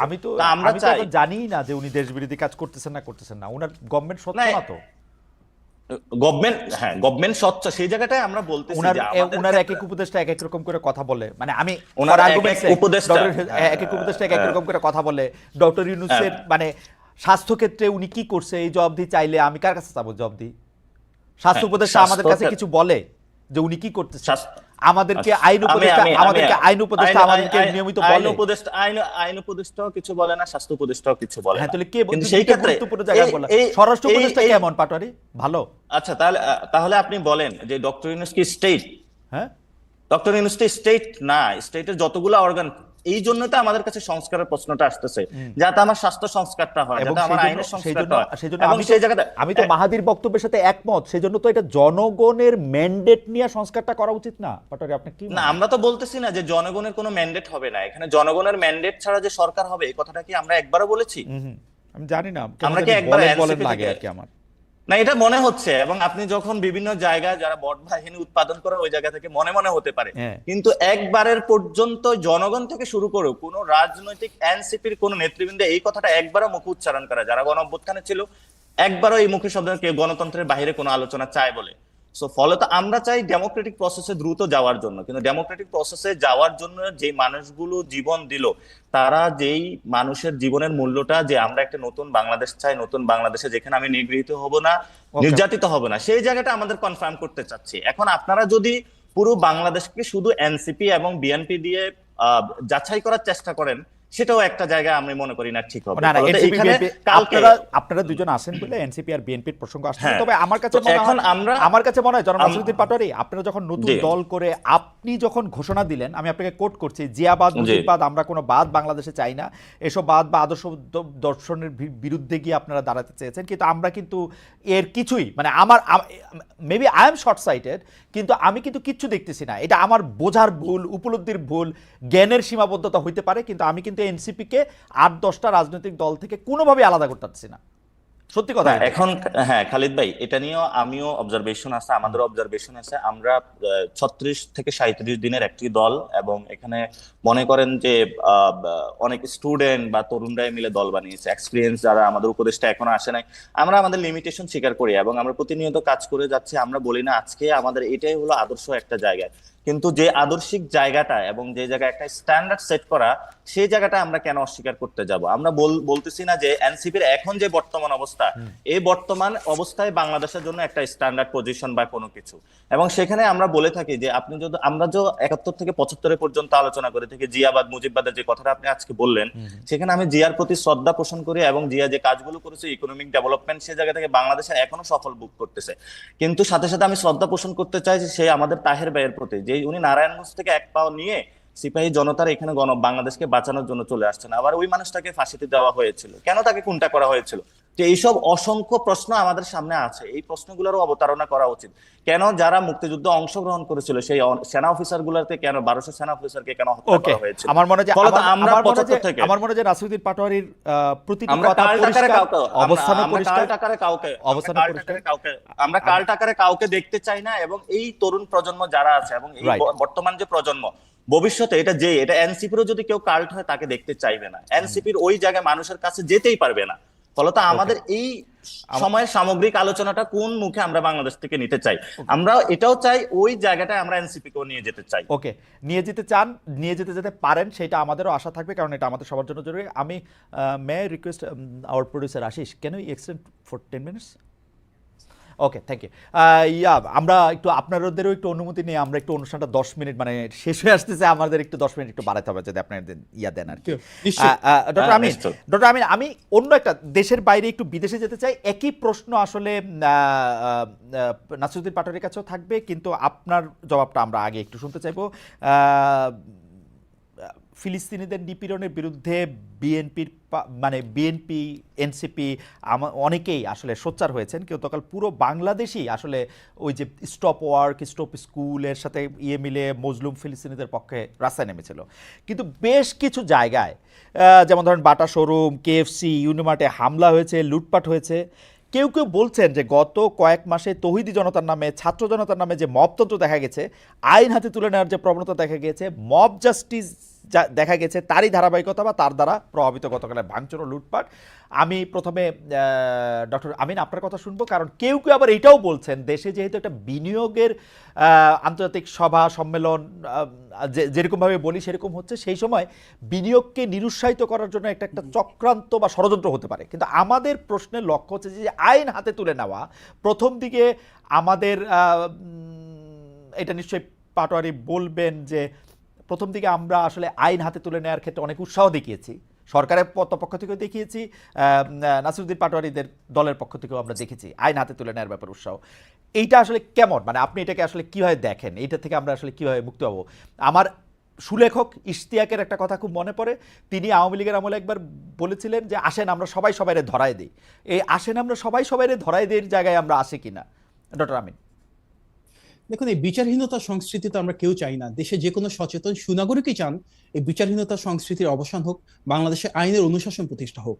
আমাদের ভারপ্রাপ্ত চেয়ারম্যান জনাব তারেক রহমান বলেছেন যে বিএনপি ইনশাল্লাহ যদি জনগণের ভোটে রাষ্ট্র পরিচালনায় আসে, আমাদের মৌলিক 3টা ভিত্তি থাকবে: আইনের অনুশাসন, মানবাধিকার প্রতিষ্ঠা এবং বাক স্বাধীনতা প্রতিষ্ঠা। এবং আপনি যদি দেখেন এর ভিত্তি কিন্তু অনেক আগে থেকে শুরু হয়েছে। 5 তারিখে যখন শেখ হাসিনা পালিয়ে চলে গেল, আওয়ামী লীগের পতন হলো, 5 তারিখের পর 8 তারিখ সরকার গঠিত হলো। এই 3 দিন কিন্তু বাংলাদেশে কোনো সরকার ছিল না, থানা পুলিশ ছিল না, আইন আদালত ছিল না। আমরা বাংলাদেশের সবচেয়ে বড় রাজনৈতিক দল হিসেবে তখন থেকে কিন্তু এই বিচারহীনতা সংস্কৃতির বিরুদ্ধে রুখে দাঁড়িয়েছি। সেই সময় 5 থেকে 8 তারিখ পর্যন্ত আগস্ট মাসের এই 3টা দিন প্রতিটি এলাকায় এলাকায়, পাড়ায় পাড়ায়, মহল্লা মহল্লায় আমরা সাধারণ মানুষের পাশে থেকে সুরক্ষা দিয়েছি, প্রতিরক্ষা দিয়েছি, যার মূল কারণ ছিল বাংলাদেশে যে আমরা সবাই ফ্যাসিবাদের বিরুদ্ধে ঐক্যবদ্ধ, রাজনৈতিক জিঘাংসা প্রতিহিংসার উপরে দাঁড়িয়েও আমরা যেভাবে সবার সুরক্ষা নিশ্চিত করতে পারি সেটা এস্টাবলিশ করা। এর পাশাপাশি পূজার সময় কি হয়েছে, দেশি বিদেশি ষড়যন্ত্র ছিল, অনেক অপপ্রচার ছিল, অনেকগুলো পূজা মণ্ডপে হামলার সেখানে সম্ভাবনা ছিল। তখনই কিন্তু দেশের সবচাইতে বড় রাজনৈতিক দল হিসেবে আমরা আমাদের সর্বস্তরের নেতাকর্মীদেরকে মাঠে মোবিলাইজ করেছি। নেতৃত্বের পাশাপাশি যারা কর্মী রয়েছেন প্রত্যেকে বলেছি যে পূজা মণ্ডপগুলোতে আমাদের হিন্দু ধর্মাবলম্বী যেসব ভাই বোন রয়েছেন ওনাদের পাশে দাঁড়িয়ে নিরাপত্তাটা নিশ্চিত করবার জন্য। সুতরাং গত 8 মাসে যখনই দেশে অস্থিতিশীলতা সৃষ্টি হয়েছে, আমরা আমাদের দিক থেকে দায়িত্ব পালন করেছি। সরকারের প্রতি আমাদের আহ্বান থাকবে ওনারাও যেন ওনাদের দিক থেকে আইনের অনুশাসন প্রতিষ্ঠার এই দায়িত্বটুকু পালন করে। আপনি যদি দেখেন গতকালকে থেকে একটা কথা বলি ভাই প্লিজ, গতকালকে থেকে কিন্তু ছাত্রদল থেকে আমরা কেন্দ্রীয়ভাবে কর্মসূচির অংশ হিসেবে বিভিন্ন জায়গায় জায়গায় কিন্তু সুরক্ষা দিচ্ছি, বিভিন্ন প্রতিষ্ঠানকে সুরক্ষা দিচ্ছি। আমাদের আজকে এনসিপি এখানে আছেন, ওনাদের প্রতিও প্রত্যাশা থাকবে ছাত্রদল বা বিএনপি যে দায়িত্বটুকু পালন করছেন ওনারা ওনাদের পরিসরে এটা যেন। আমি জনাব পাটোয়ারির কাছে যাওয়ার আগে ডক্টর আমিন, আপনি যেমন 5 আগস্টের পর থেকে শুরু করলেন, আমি একটু 5 আগস্টের পর থেকে শুরু করি এবং আমি দেখি আমি আর আপনি কিরকম দুইটা দুনিয়ায় বাস করছি। কারণ হচ্ছে যে আমি খবরের কাগজে আমি পড়তেছি যে 5 আগস্টের পরে সংবাদ শিরোনাম, বিএনপিতে আশ্রয় পাচ্ছে আওয়ামী লীগের লোকজন, লীগ নেতাকে পালাতে সহযোগিতার অভিযোগ বিএনপি নেতৃত্বের বিরুদ্ধে, এরসালামের গাড়িতে এলাকায় গিয়ে সংবর্ধনা পেলেন বিএনপি নেতা। তারপরে আমরা খবর পাচ্ছি হচ্ছে যে এবার একটু লেটেস্ট জায়গায় আসি, বিভিন্ন এলাকায় প্রভাত প্রতিপত্তি তৈরি, চাঁদাবাজি, দখলবাজি, দিবস উদযাপন, ব্যানার টানানো, দলীয় মনোনয়ন দাবি, নানা কিছু কেন্দ্র করে বিএনপি, যুবদল, স্বেচ্ছাসেবক দল, শ্রমিক দল, ছাত্রদল পরস্পর সংঘাত, মারামারি খবর প্রতিদিন। কেউ মানে সর্বশেষ যেটা খুব মানে কি বলবো, খুব কায়দা করে পত্রপত্রিকাগুলি এটা করেছে, মানে গায়ের গোশত খুলে আনার হুমকি দিচ্ছেন এর মানে বিএনপি, ছাত্রদল, যুবদলের নেতারা। ডক্টর মাহাদি, এইরকম খবর আপনার চোখেও পড়েছে কিনা? না আমি একলাই পড়তেছি এগুলি খবর? না, অবশ্যই পড়েছে। আমার চোখে এই খবরও পড়েছে যে সুবিশাল দলের বিচ্ছিন্নভাবে যারা যারা এই ধরনের কাজের সাথে সম্পৃক্ত প্রত্যেকের বিরুদ্ধে স্থগিতাদেশ দেওয়া হয়েছে, বহিষ্কারাদেশ দেওয়া হয়েছে। আমার চোখে এটাও পড়েছে আমাদের ভারপ্রাপ্ত চেয়ারম্যান প্রতিনিয়ত কঠোর নির্দেশনা আমার দলের নেতাকর্মীদেরকে দিচ্ছেন, যারা যারা এর সাথে জড়িত তাদের বিরুদ্ধে যেন অবশ্যই সাংগঠনিক ব্যবস্থা নেওয়া হয়। আমি আপনাকে উৎসাহিত করব সেই নিউজগুলো যদি আপনারা একটু প্রচার করেন তাহলে এই নিউজগুলো কিন্তু আমি আসলে দেখেছি, কিন্তু ঘটনা হচ্ছে এইটা কি একটু বলবেন যে আসলে আওয়ামী লীগ নেতারা আপনাদেরকে টাকা পয়সা দিয়ে পালাইছে? মানে যারা ওই পারে যাইতে পারছে তারা বিএনপির লোকেরা কন্ট্রাক্ট করে নিয়ে তাদের ওই পারে দিয়ে আসছে? আচ্ছা, এই যে আওয়ামী লীগ আমরা বলি ফ্যাসিবাদটা প্রতিষ্ঠিত হয়েছে কিসের উপর ভিত্তি করে? আমাদের বিএনপি নেতা টাকা নিয়ে শাস্তি দিলেন, আমাদের রক্তের উপর দাঁড়িয়ে, এবং আমাদের সাংগঠনিক সিদ্ধান্ত রয়েছে যে কোনো মূল্যে আওয়ামী লীগের যারা এসব গুম খুনের সাথে জড়িত ছিল, যারা নৈরাজ্য, নাশকতা এবং মানবাধিকার লঙ্ঘন করেছে তাদেরকে অবশ্যই বিচারের আওতায় আনতে হবে। আমাদের প্রশ্ন এখানে যে কিভাবে আওয়ামী লীগের এই শত শত মানুষ পালিয়ে চলে গেল, আইন শৃঙ্খলা বাহিনী তখন কি দায়িত্ব পালন করেছে? আমাদের প্রশ্ন এটাই যে এখনো 8 মাস পেরিয়ে গেল, কেন ফ্যাসিবাদের দোসরেরা রাষ্ট্রযন্ত্রের বিভিন্ন জায়গায় পদায়িত হচ্ছে? কেন তারা রাষ্ট্র কাঠামোতে এখনো বিভিন্ন জায়গায় রয়েছে? আমরা তো বারবার বলছি আইন শৃঙ্খলা বাহিনীর কথা। আমি শুনছি যে সকল পুলিশ যারা কি পজিশনে বসছেন বা প্রশাসক যারা হয়েছেন, correct me if I am রং, তারা সবাই বিএনপির পছন্দের বিএনপির লোক। আমি জানি না আপনি কোথা থেকে শুনেছেন, বাট আমার মনে হয় না এটার ভিতর সত্যতা আছে। আচ্ছা ঠিক আছে, আমি আসছি আবার আপনার কাছে। বিএনপি যদি বিএনপির লোকে হতো তাহলে তো বিএনপি সারাক্ষণই বলতো যে ঠিক আছে আমরা যেভাবে চাই সেভাবে হয়, তা তো হচ্ছে না। এটা তো মুখে বলতেছে না, অন্তরে বলতেছে বলে মনে হচ্ছে আমার। যাই হোক, আমরা গত 16 বছরের সবচেয়ে মজলুম দল, দ্বিচারিতার দল আমরা না। না এই সেই- অভিযোগটা কারো না না পক্ষে এটা করা আমি সম্ভব না। মজলুম দল সেটা আমি মানি, সবচেয়ে মজলুম দল আপনারা নাকি জামাতে ইসলামী, আপনারা জামাতে ইসলামী, আপনারা দেখুন, আপনারা সবচেয়ে বড় মজলুম দল মানে কিন্তু সবচেয়ে বড় দল মানে সবচেয়ে বেশি সমর্থক বা রাজপথে সবচেয়ে বেশি মানুষ, তাই না? রাইট। সবচেয়ে বেশি মামলার শিকার, হামলার শিকার, না গুমের এই ব্যাপারে শিকার, শহীদের শিকার। একটু আগে দেখলাম নাসির পাটোয়ারি ভাই বললেন যে রক্তের উপর দাঁড়িয়ে অনেক মানুষ এখানে জীবন দিয়েছেন। আমি ওনাকে বিনয়ের সাথে প্রশ্ন করতে পারি, সবচেয়ে বেশি জীবন কারা দিয়েছেন? আমাদের দল। সবচেয়ে বেশি হামলার শিকার কারা হয়েছেন এই গণ অভ্যুত্থানে? আমাদের দল। সবচেয়ে বেশি সমর্থক নেতা না, কর্মী না, কাদের নেমে এসেছেন? আচ্ছা আমি কি একটু আমার মনে উত্তর দিব? হয় হ্যাঁ অবশ্যই খালিদ ভাইয়ের অবশ্যই মাধ্যমে অনুমতি অবশ্যই নিয়ে। হ্যাঁ নাসিরুদ্দিন পাটোয়ারি, আপনি যদি ওই জায়গা থেকে শুরু করেন যে আসলে প্রথম এই যে হামলা, কারো উপরে একদম বিচার করে ফেলা, চল দেখা আসি, এইটার মধ্যে এটা শেষ করে দেই, এগুলো আপনারা শুরু করছিলেন আসলে, বা আপনাদের কাছাকাছি জায়গা থেকে শুরু হয়েছিল, আপনাদের সমর্থন ছিল। এখন কি এটা একটু আয়ত্তের বাইরে চলে গেছে কিনা? মানে সারা বিশ্বের কাছে যখন একটা বিনিয়োগ বোর্ডের একটা মিটিং হচ্ছে, তখন আমরা এটা কি প্রমাণ করলাম? ইসরায়েলের বিরুদ্ধে আমাদের প্রতিবাদ জানাতে গিয়ে জুতার দোকানের জুতা লুট করে নিয়ে আসা, কি প্রমাণ করলাম? হ্যাঁ, প্রথমত হলো এই গণঅভ্যুত্থানটা হওয়ার পরে এখানে কিন্তু সংঘবদ্ধ কোনো একটা গঠিত রাজনৈতিক দল কিন্তু এই গণঅভ্যুত্থান ডিরেক্টলি করে নাই, ফলত এটা যে যেখানে পারে নিজের জায়গা থেকে ঝাঁপিয়ে পড়েছে।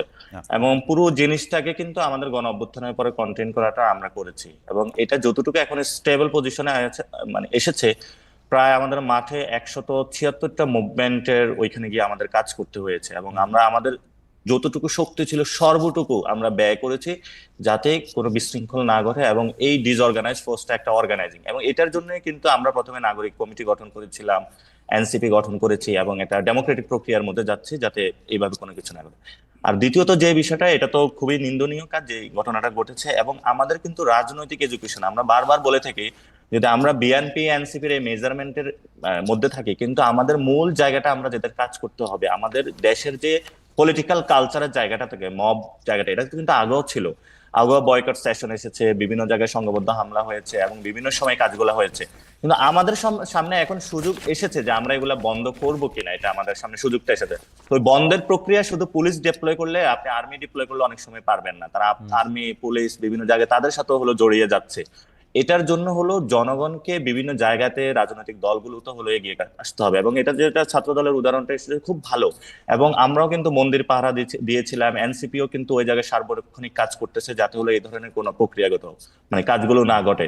এবং ভবিষ্যতে এই ধরনের যখন প্রথম আলোতে হামলার কথা হয়েছিল, অনেকেই সেখানে গিয়েছিল, আমি নিজেই সেখানে যোগাযোগ করে গিয়েছি, এবং আমি তাদেরকে বলেছিলাম যে যে কোনো পরিস্থিতিতে আমরা প্রস্তুত আছি, কারণ যদি কারো বিরুদ্ধে সুনির্দিষ্ট কোনো অভিযোগ থাকে, সেটা আইন আছে, আদালত আছে, এবং আপনি সেখানে বলতে পারেন, কিন্তু এই ভিত্তিতে করা উচিত না। ফলে আমাদের সামগ্রিক সংস্কৃতিটা চেঞ্জ করতে হবে। এটা যদি আমরা করতে না পারি, তাহলে ভবিষ্যতে আপনি বিএনপি আসুক, যে কোনো দলে আসুক, একই সিস্টেম চলতে থাকবে। এক নাম্বার। দুই নাম্বার জিনিসটা হলো, প্লিজ, হ্যাঁ যেটা দুই নম্বর হলো অর্থ বিলের যে বিষয়টা আপনি আমাকে সংশোধনী দিয়েছিলেন, আমার মনে হয় আপনারা আরেকটু রিভিউ করবেন, সেখানে কর আরোপ এবং আরো কিছু বিষয় আছে যেগুলো নিয়ে না আপনি যে আমি আমি বিষয়টা আমি আপনাকে পড়ে শোনাতে পারি অর্থ বিলের মধ্যে কি কি ইনক্লুডেড।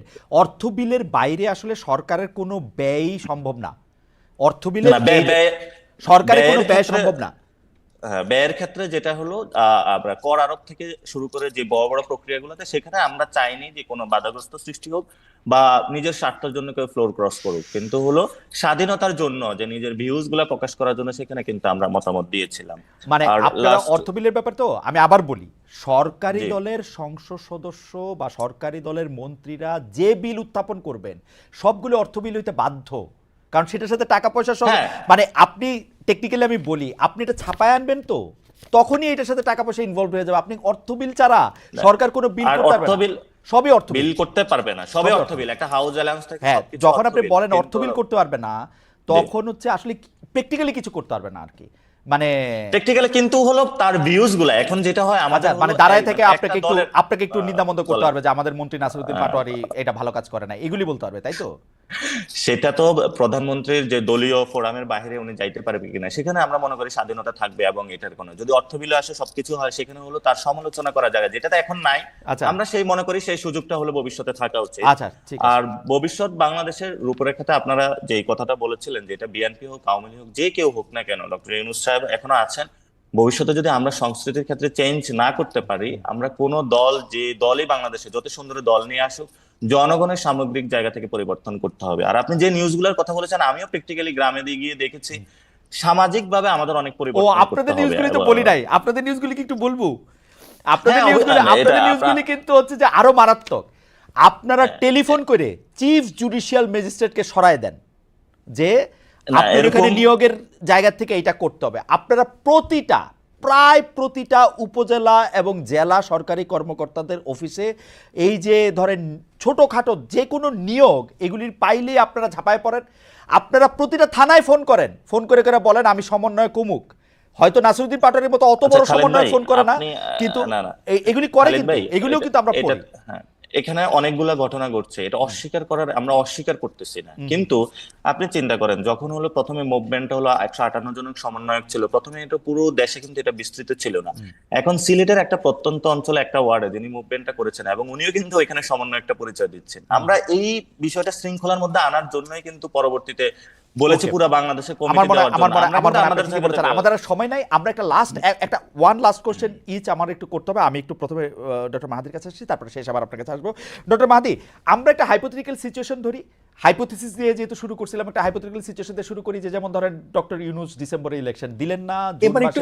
এবার একটু প্র্যাকটিক্যাল করলে ভালো হয়। আচ্ছা, ধরেন ডক্টর ইউনূস ডিসেম্বরে ইলেকশন দিলেন না, জুনেও ইলেকশন দিলেন না, বিএনপি কি করবে সেই ক্ষেত্রে? মানে সর্বাত্মক আন্দোলন এই সরকারকে, মানে আবার একটা সরকার হটাও আন্দোলন বিএনপি করতে হবে নাকি বিএনপি একটু সবর করবে যে ঠিক আছে জুনে দেয় নাই, জানুয়ারিতে দেয় নাই, দিবে না কোন এক সময়?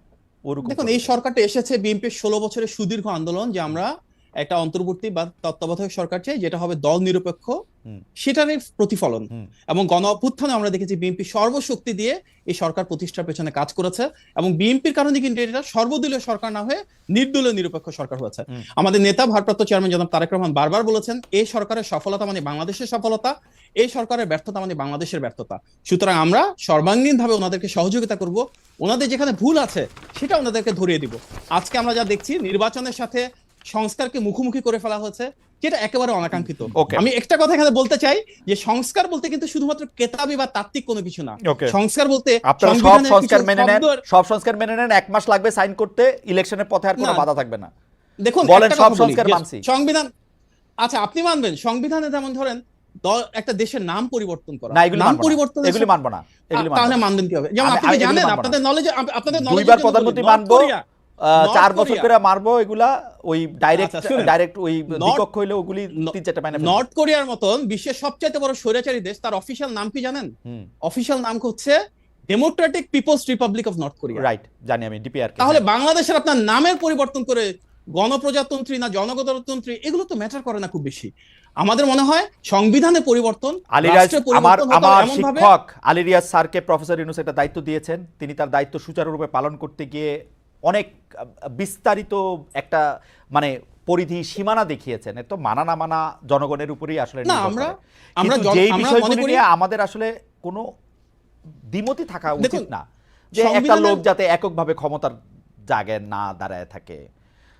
ওই দেখেন দেখেন মাহাদি, আমি আপনি সংস্কারের ক্ষেত্রে সহ সংস্কারের দর্শকরা ক্ষেত্রে পাটোয়ারি তিনটা- কিছু হইলে, আমরা কিছু বললে আমার অনুষ্ঠান থেকে আমি হাসি, কিছু হইলে মানে আমি যতবার একটা এরকম প্রশ্ন তুলতাম আমাকে বলতো আপনি বিকল্প দেখান তো এই বিকল্প দেখানোর জায়গায় কি আমরা আবার যাইতে চাই পাটোয়ারি? সরি, মানে না, না। আমি একটু অ্যাড করতে না, চাই। আচ্ছা ডক্টর, আমি ভাই, শেষ আমি কথাটা একটু বলে বলে নিই, ডক্টর আমি শেষ কথাটা বলে নিই, সরি, সেটা আপনি বলেন। যে কোনো সংস্কারের মৌলিক ভিত্তি তিনটা জিনিস, তার মাধ্যমে জনগণের ক্ষমতায়ন বা গণ আকাঙ্ক্ষার প্রতিফলন নিশ্চিত করতে হবে, জনগণের ভাগ্যের পরিবর্তন করতে হবে, এবং অবশ্যই জনগণের ম্যান্ডেট প্রয়োজন হবে। এটাই সংস্কারের মৌলিক ভিত্তি। আর সংস্কার বলতে আমরা শুধুমাত্র আপনি যারা ক্ষমতায় থাকবে তাদের পাশাপাশি যারা বিরোধী দলে থাকবেন ওনাদের ব্যাপারটা পরিচালনা করতে হবে, ওনারাও যেন আপনি দায়িত্বশীল ভালো হন। ছাত্র, আপনি একটা সুন্দর উত্তর দিয়েছেন, 10-এ 10 পেয়েছেন। আমি একটু জনাব নাসিরউদ্দিন পাটোয়ারির কাছে যাই, আপনার তাত্ত্বিক ব্যাখ্যা আমাদের খুব ভালো লেগেছে। নাসিরউদ্দিন পাটোয়ারি, 1 মিনিট, আমরা ঈদের সময় হ্যাঁ, এনসিপি যেটা লোকদেরকে না, আপনি শুধু আমার স্পেসিফিক প্রশ্নের জবাব দেন, কারণ এটা আমার একটা মানে আমার টাইম ম্যানেজমেন্ট খারাপ, সেজন্য আমি একদম লেট করে ফেলছি। যে এনসিপির সদস্যরা বিভিন্ন সময় লোকজনের কাছে গেছেন, আপনারা কি নির্বাচন করার ক্ষেত্রে বিএনপিরে একটু নক করতেছেন, জামাত একটু নক করতেছেন, কার সাথে জোট ভাববেন, সেরকম ভাবতেছেন, নাকি আলাদা আলাদা নির্বাচন করবেন, এই ব্যাপারে তো আপনাদের কোনো ভাবনা হয়েছে কিনা? না, এটা একদমই আমরা আমাদের জায়গা থেকে একটু সাংগঠনিক শক্তি বৃদ্ধি করি, তারপরে পরিস্থিতি অনুযায়ী বিবেচনা করবে যে কোন দিকে যাবে। তো Okay. এটাতে আমি কোনো একদম ওপেন উত্তর দিতে চাই, আমরা কোনো স্ট্র্যাটেজিক উত্তর দিতে চাই না, এক নাম্বার। দুই আচ্ছা। নাম্বার জিনিস হলো, কিছু পূর্বে কোশ্চেন করেছিলেন যে যেটা মাহাদি ভাই বললো, গত 15 বছরে বিএনপি একমাত্র যদি বলে আন্দোলন করে, তাহলে অধিকাংশ জনগণকে কিন্তু তুচ্ছ তাচ্ছিল্য করা হচ্ছে এটাতে। কারণ আমি না, বিএনপি 13 কিন্তু সালে একবারও বলে না একমাত্র। না, একমাত্র না, কিন্তু শব্দটা আমি বিএনপি একবারের জন্য বলি। কিন্তু 15 বছর ভাই সবকিছু। বিএনপি নাম ধরে আন্দোলন করছে, ওই মানে ক্রোড়পত্রের এখন মধ্যে এক লেখা লেখা, বা আমি- ধরেন ছাত্রলীগের বিশিষ্ট কর্মী ঘোষণা দিয়ে ওরা কিন্তু এগুলি করতে পারে নাই, ওরা রাস্তায় আমি- দাঁড়ায় বিএনপি নাম লয়ে আন্দোলন করতে হয়েছে ওগো। আমি বিনয়ের সুরে মাহাদি আমিন ভাইকে জিজ্ঞেস করতে চাই যে গত 15 বছরে যে মানুষগুলা গুম হয়েছিল, খুন হয়েছিল, আপনি কি এই গত 7-8 মাসে একটু তাদের বিচার প্রক্রিয়ার জন্য, যে মানুষগুলো যাতে তাদের বিচারটা হয়, একবার একটা প্রশ্নটা তুলেছেন? আমার মনে হয় প্রতিবারই তোলে, প্রতিবারই তোলে, মানে এবং আমার তোলেন না। আমি নিজেই এবং শুনছি যে ওরা আপনারা- তোলে। আমি নাসির ভাই আপনাকে এখনো- অনুরোধ করব, জি। আমি অনুরোধ করব আমাদের ভারপ্রাপ্ত চেয়ারম্যান না, আমি তারেক সাহেবের মুখে শুনছি বেশ কয়েকবারই উনি এটা বারবার বলছেন। বলেছি আমরা। শুনেছেন, কিন্তু আর আমরা এই জন্যই এখনো লুনা আপু বিভিন্ন জায়গায় কান্না করে তো যাচ্ছে, ইলিয়াস ভাই থেকে শুরু করে হ্যাঁ। আমরা জিনিসগুলোকে ধারণ করি। এবং আমি আপনাকে একটু বিনয়ের সুরে বলতে চাই, যখন হলো গত 2013 সালের পরে আমি ইন্টার পাস করেছিলাম, আমাকে পুরো রাত রিমান্ডে নিয়ে উপরে মাথা দিয়ে নিচের দিকে মাথা দিয়ে উপরে পা দিয়ে পিটাইছে, তখন কিন্তু আমি বিএনপি করতাম না। তো আমি সেখানে দেখছিলাম ক্লাস 7 এর বাচ্চা ছিল, অসংখ্য মানুষ যারা কোনো দলই করে না। না, এগুলি বিচার যেই নিশ্চয়, মানে- মানে আমাদের সময় আর এগুলা- নাই, এগুলার- আপনারা এগুলি বিচার চান, আমরা- বিএনপি এগুলি বিচার চায়। আমার ধারণা বিএনপি এবং এনসিপির মধ্যে আসলে যতটা পার্থক্য আছে ততটা তাত্ত্বিকই পার্থক্য আছে। ভোটের মাঠে আপনারা নিশ্চয়ই যেটি না, আসলে আমরা তো বলেছেন- একই এমনি, কিন্তু আমরা একই হ্যাঁ, জায়গায় তাত্ত্বিক ঐক্যবদ্ধ। আমরা পার্থক্য আছে, মনে এবং করি আপনারাও গণ নিশ্চয়ই অভ্যুত্থানের শক্তি। আপনাদের মানে যেটাকে বলা হচ্ছে যে ইশতেহার, সেই ইশতেহার নিয়ে আমাদের সামনে আসবেন, আমরা একটা জমজমাট একটা নির্বাচন দেখবো, একটা ওনারা ভোটের কিন্তু ভাই উৎসব 30 দেখবো, জন যেটা প্রার্থীর- যেটা 17 বছর ধরে সম্ভব হয় নাই। জি, 30 জন প্রার্থীর নামও ঘোষণা করেছেন, এর জন্য না, কংগ্রেচুলেশন। না, হ্যাঁ। এটা না, আমি এটা ক্লিয়ার করি, এটা আপনারা পত্রিকা মারফত জেনেছেন, হ্যাঁ। কিন্তু আমরা এটা এখনো দলীয়ভাবে ঘোষণা দিই ওকে, যখন আপনারা আমরা নিশ্চয়ই দেব, নিশ্চয়ই তখন দলীয়ভাবে যাবো। ঘোষণা দিবেন, যেন নাসিরুদ্দিন পাটোয়ারি এবং ডক্টর নিবন্ধনের পর ইনশাআল্লাহ আমরা দেখতে পাবো। আপনাদের অনেক অনেক অনেক ইনশাআল্লাহ, ধন্যবাদ। ইনশাআল্লাহ। আমরা অনেক প্রাণবন্ত একটি আলোচনা শুনলাম। আমরা দর্শকদের কাছে বিদায় নিতে চাই। ধন্যবাদ সকলকে। হ্যাঁ, দর্শকদের কাছে বিদায় নিতে আসসালামু চাই এই আলাইকুম। বলে যে সবাইকে আসসালামু দর্শকদের আলাইকুম। আবার আপনাদের সাথে দেখা হবে নতুন কোনো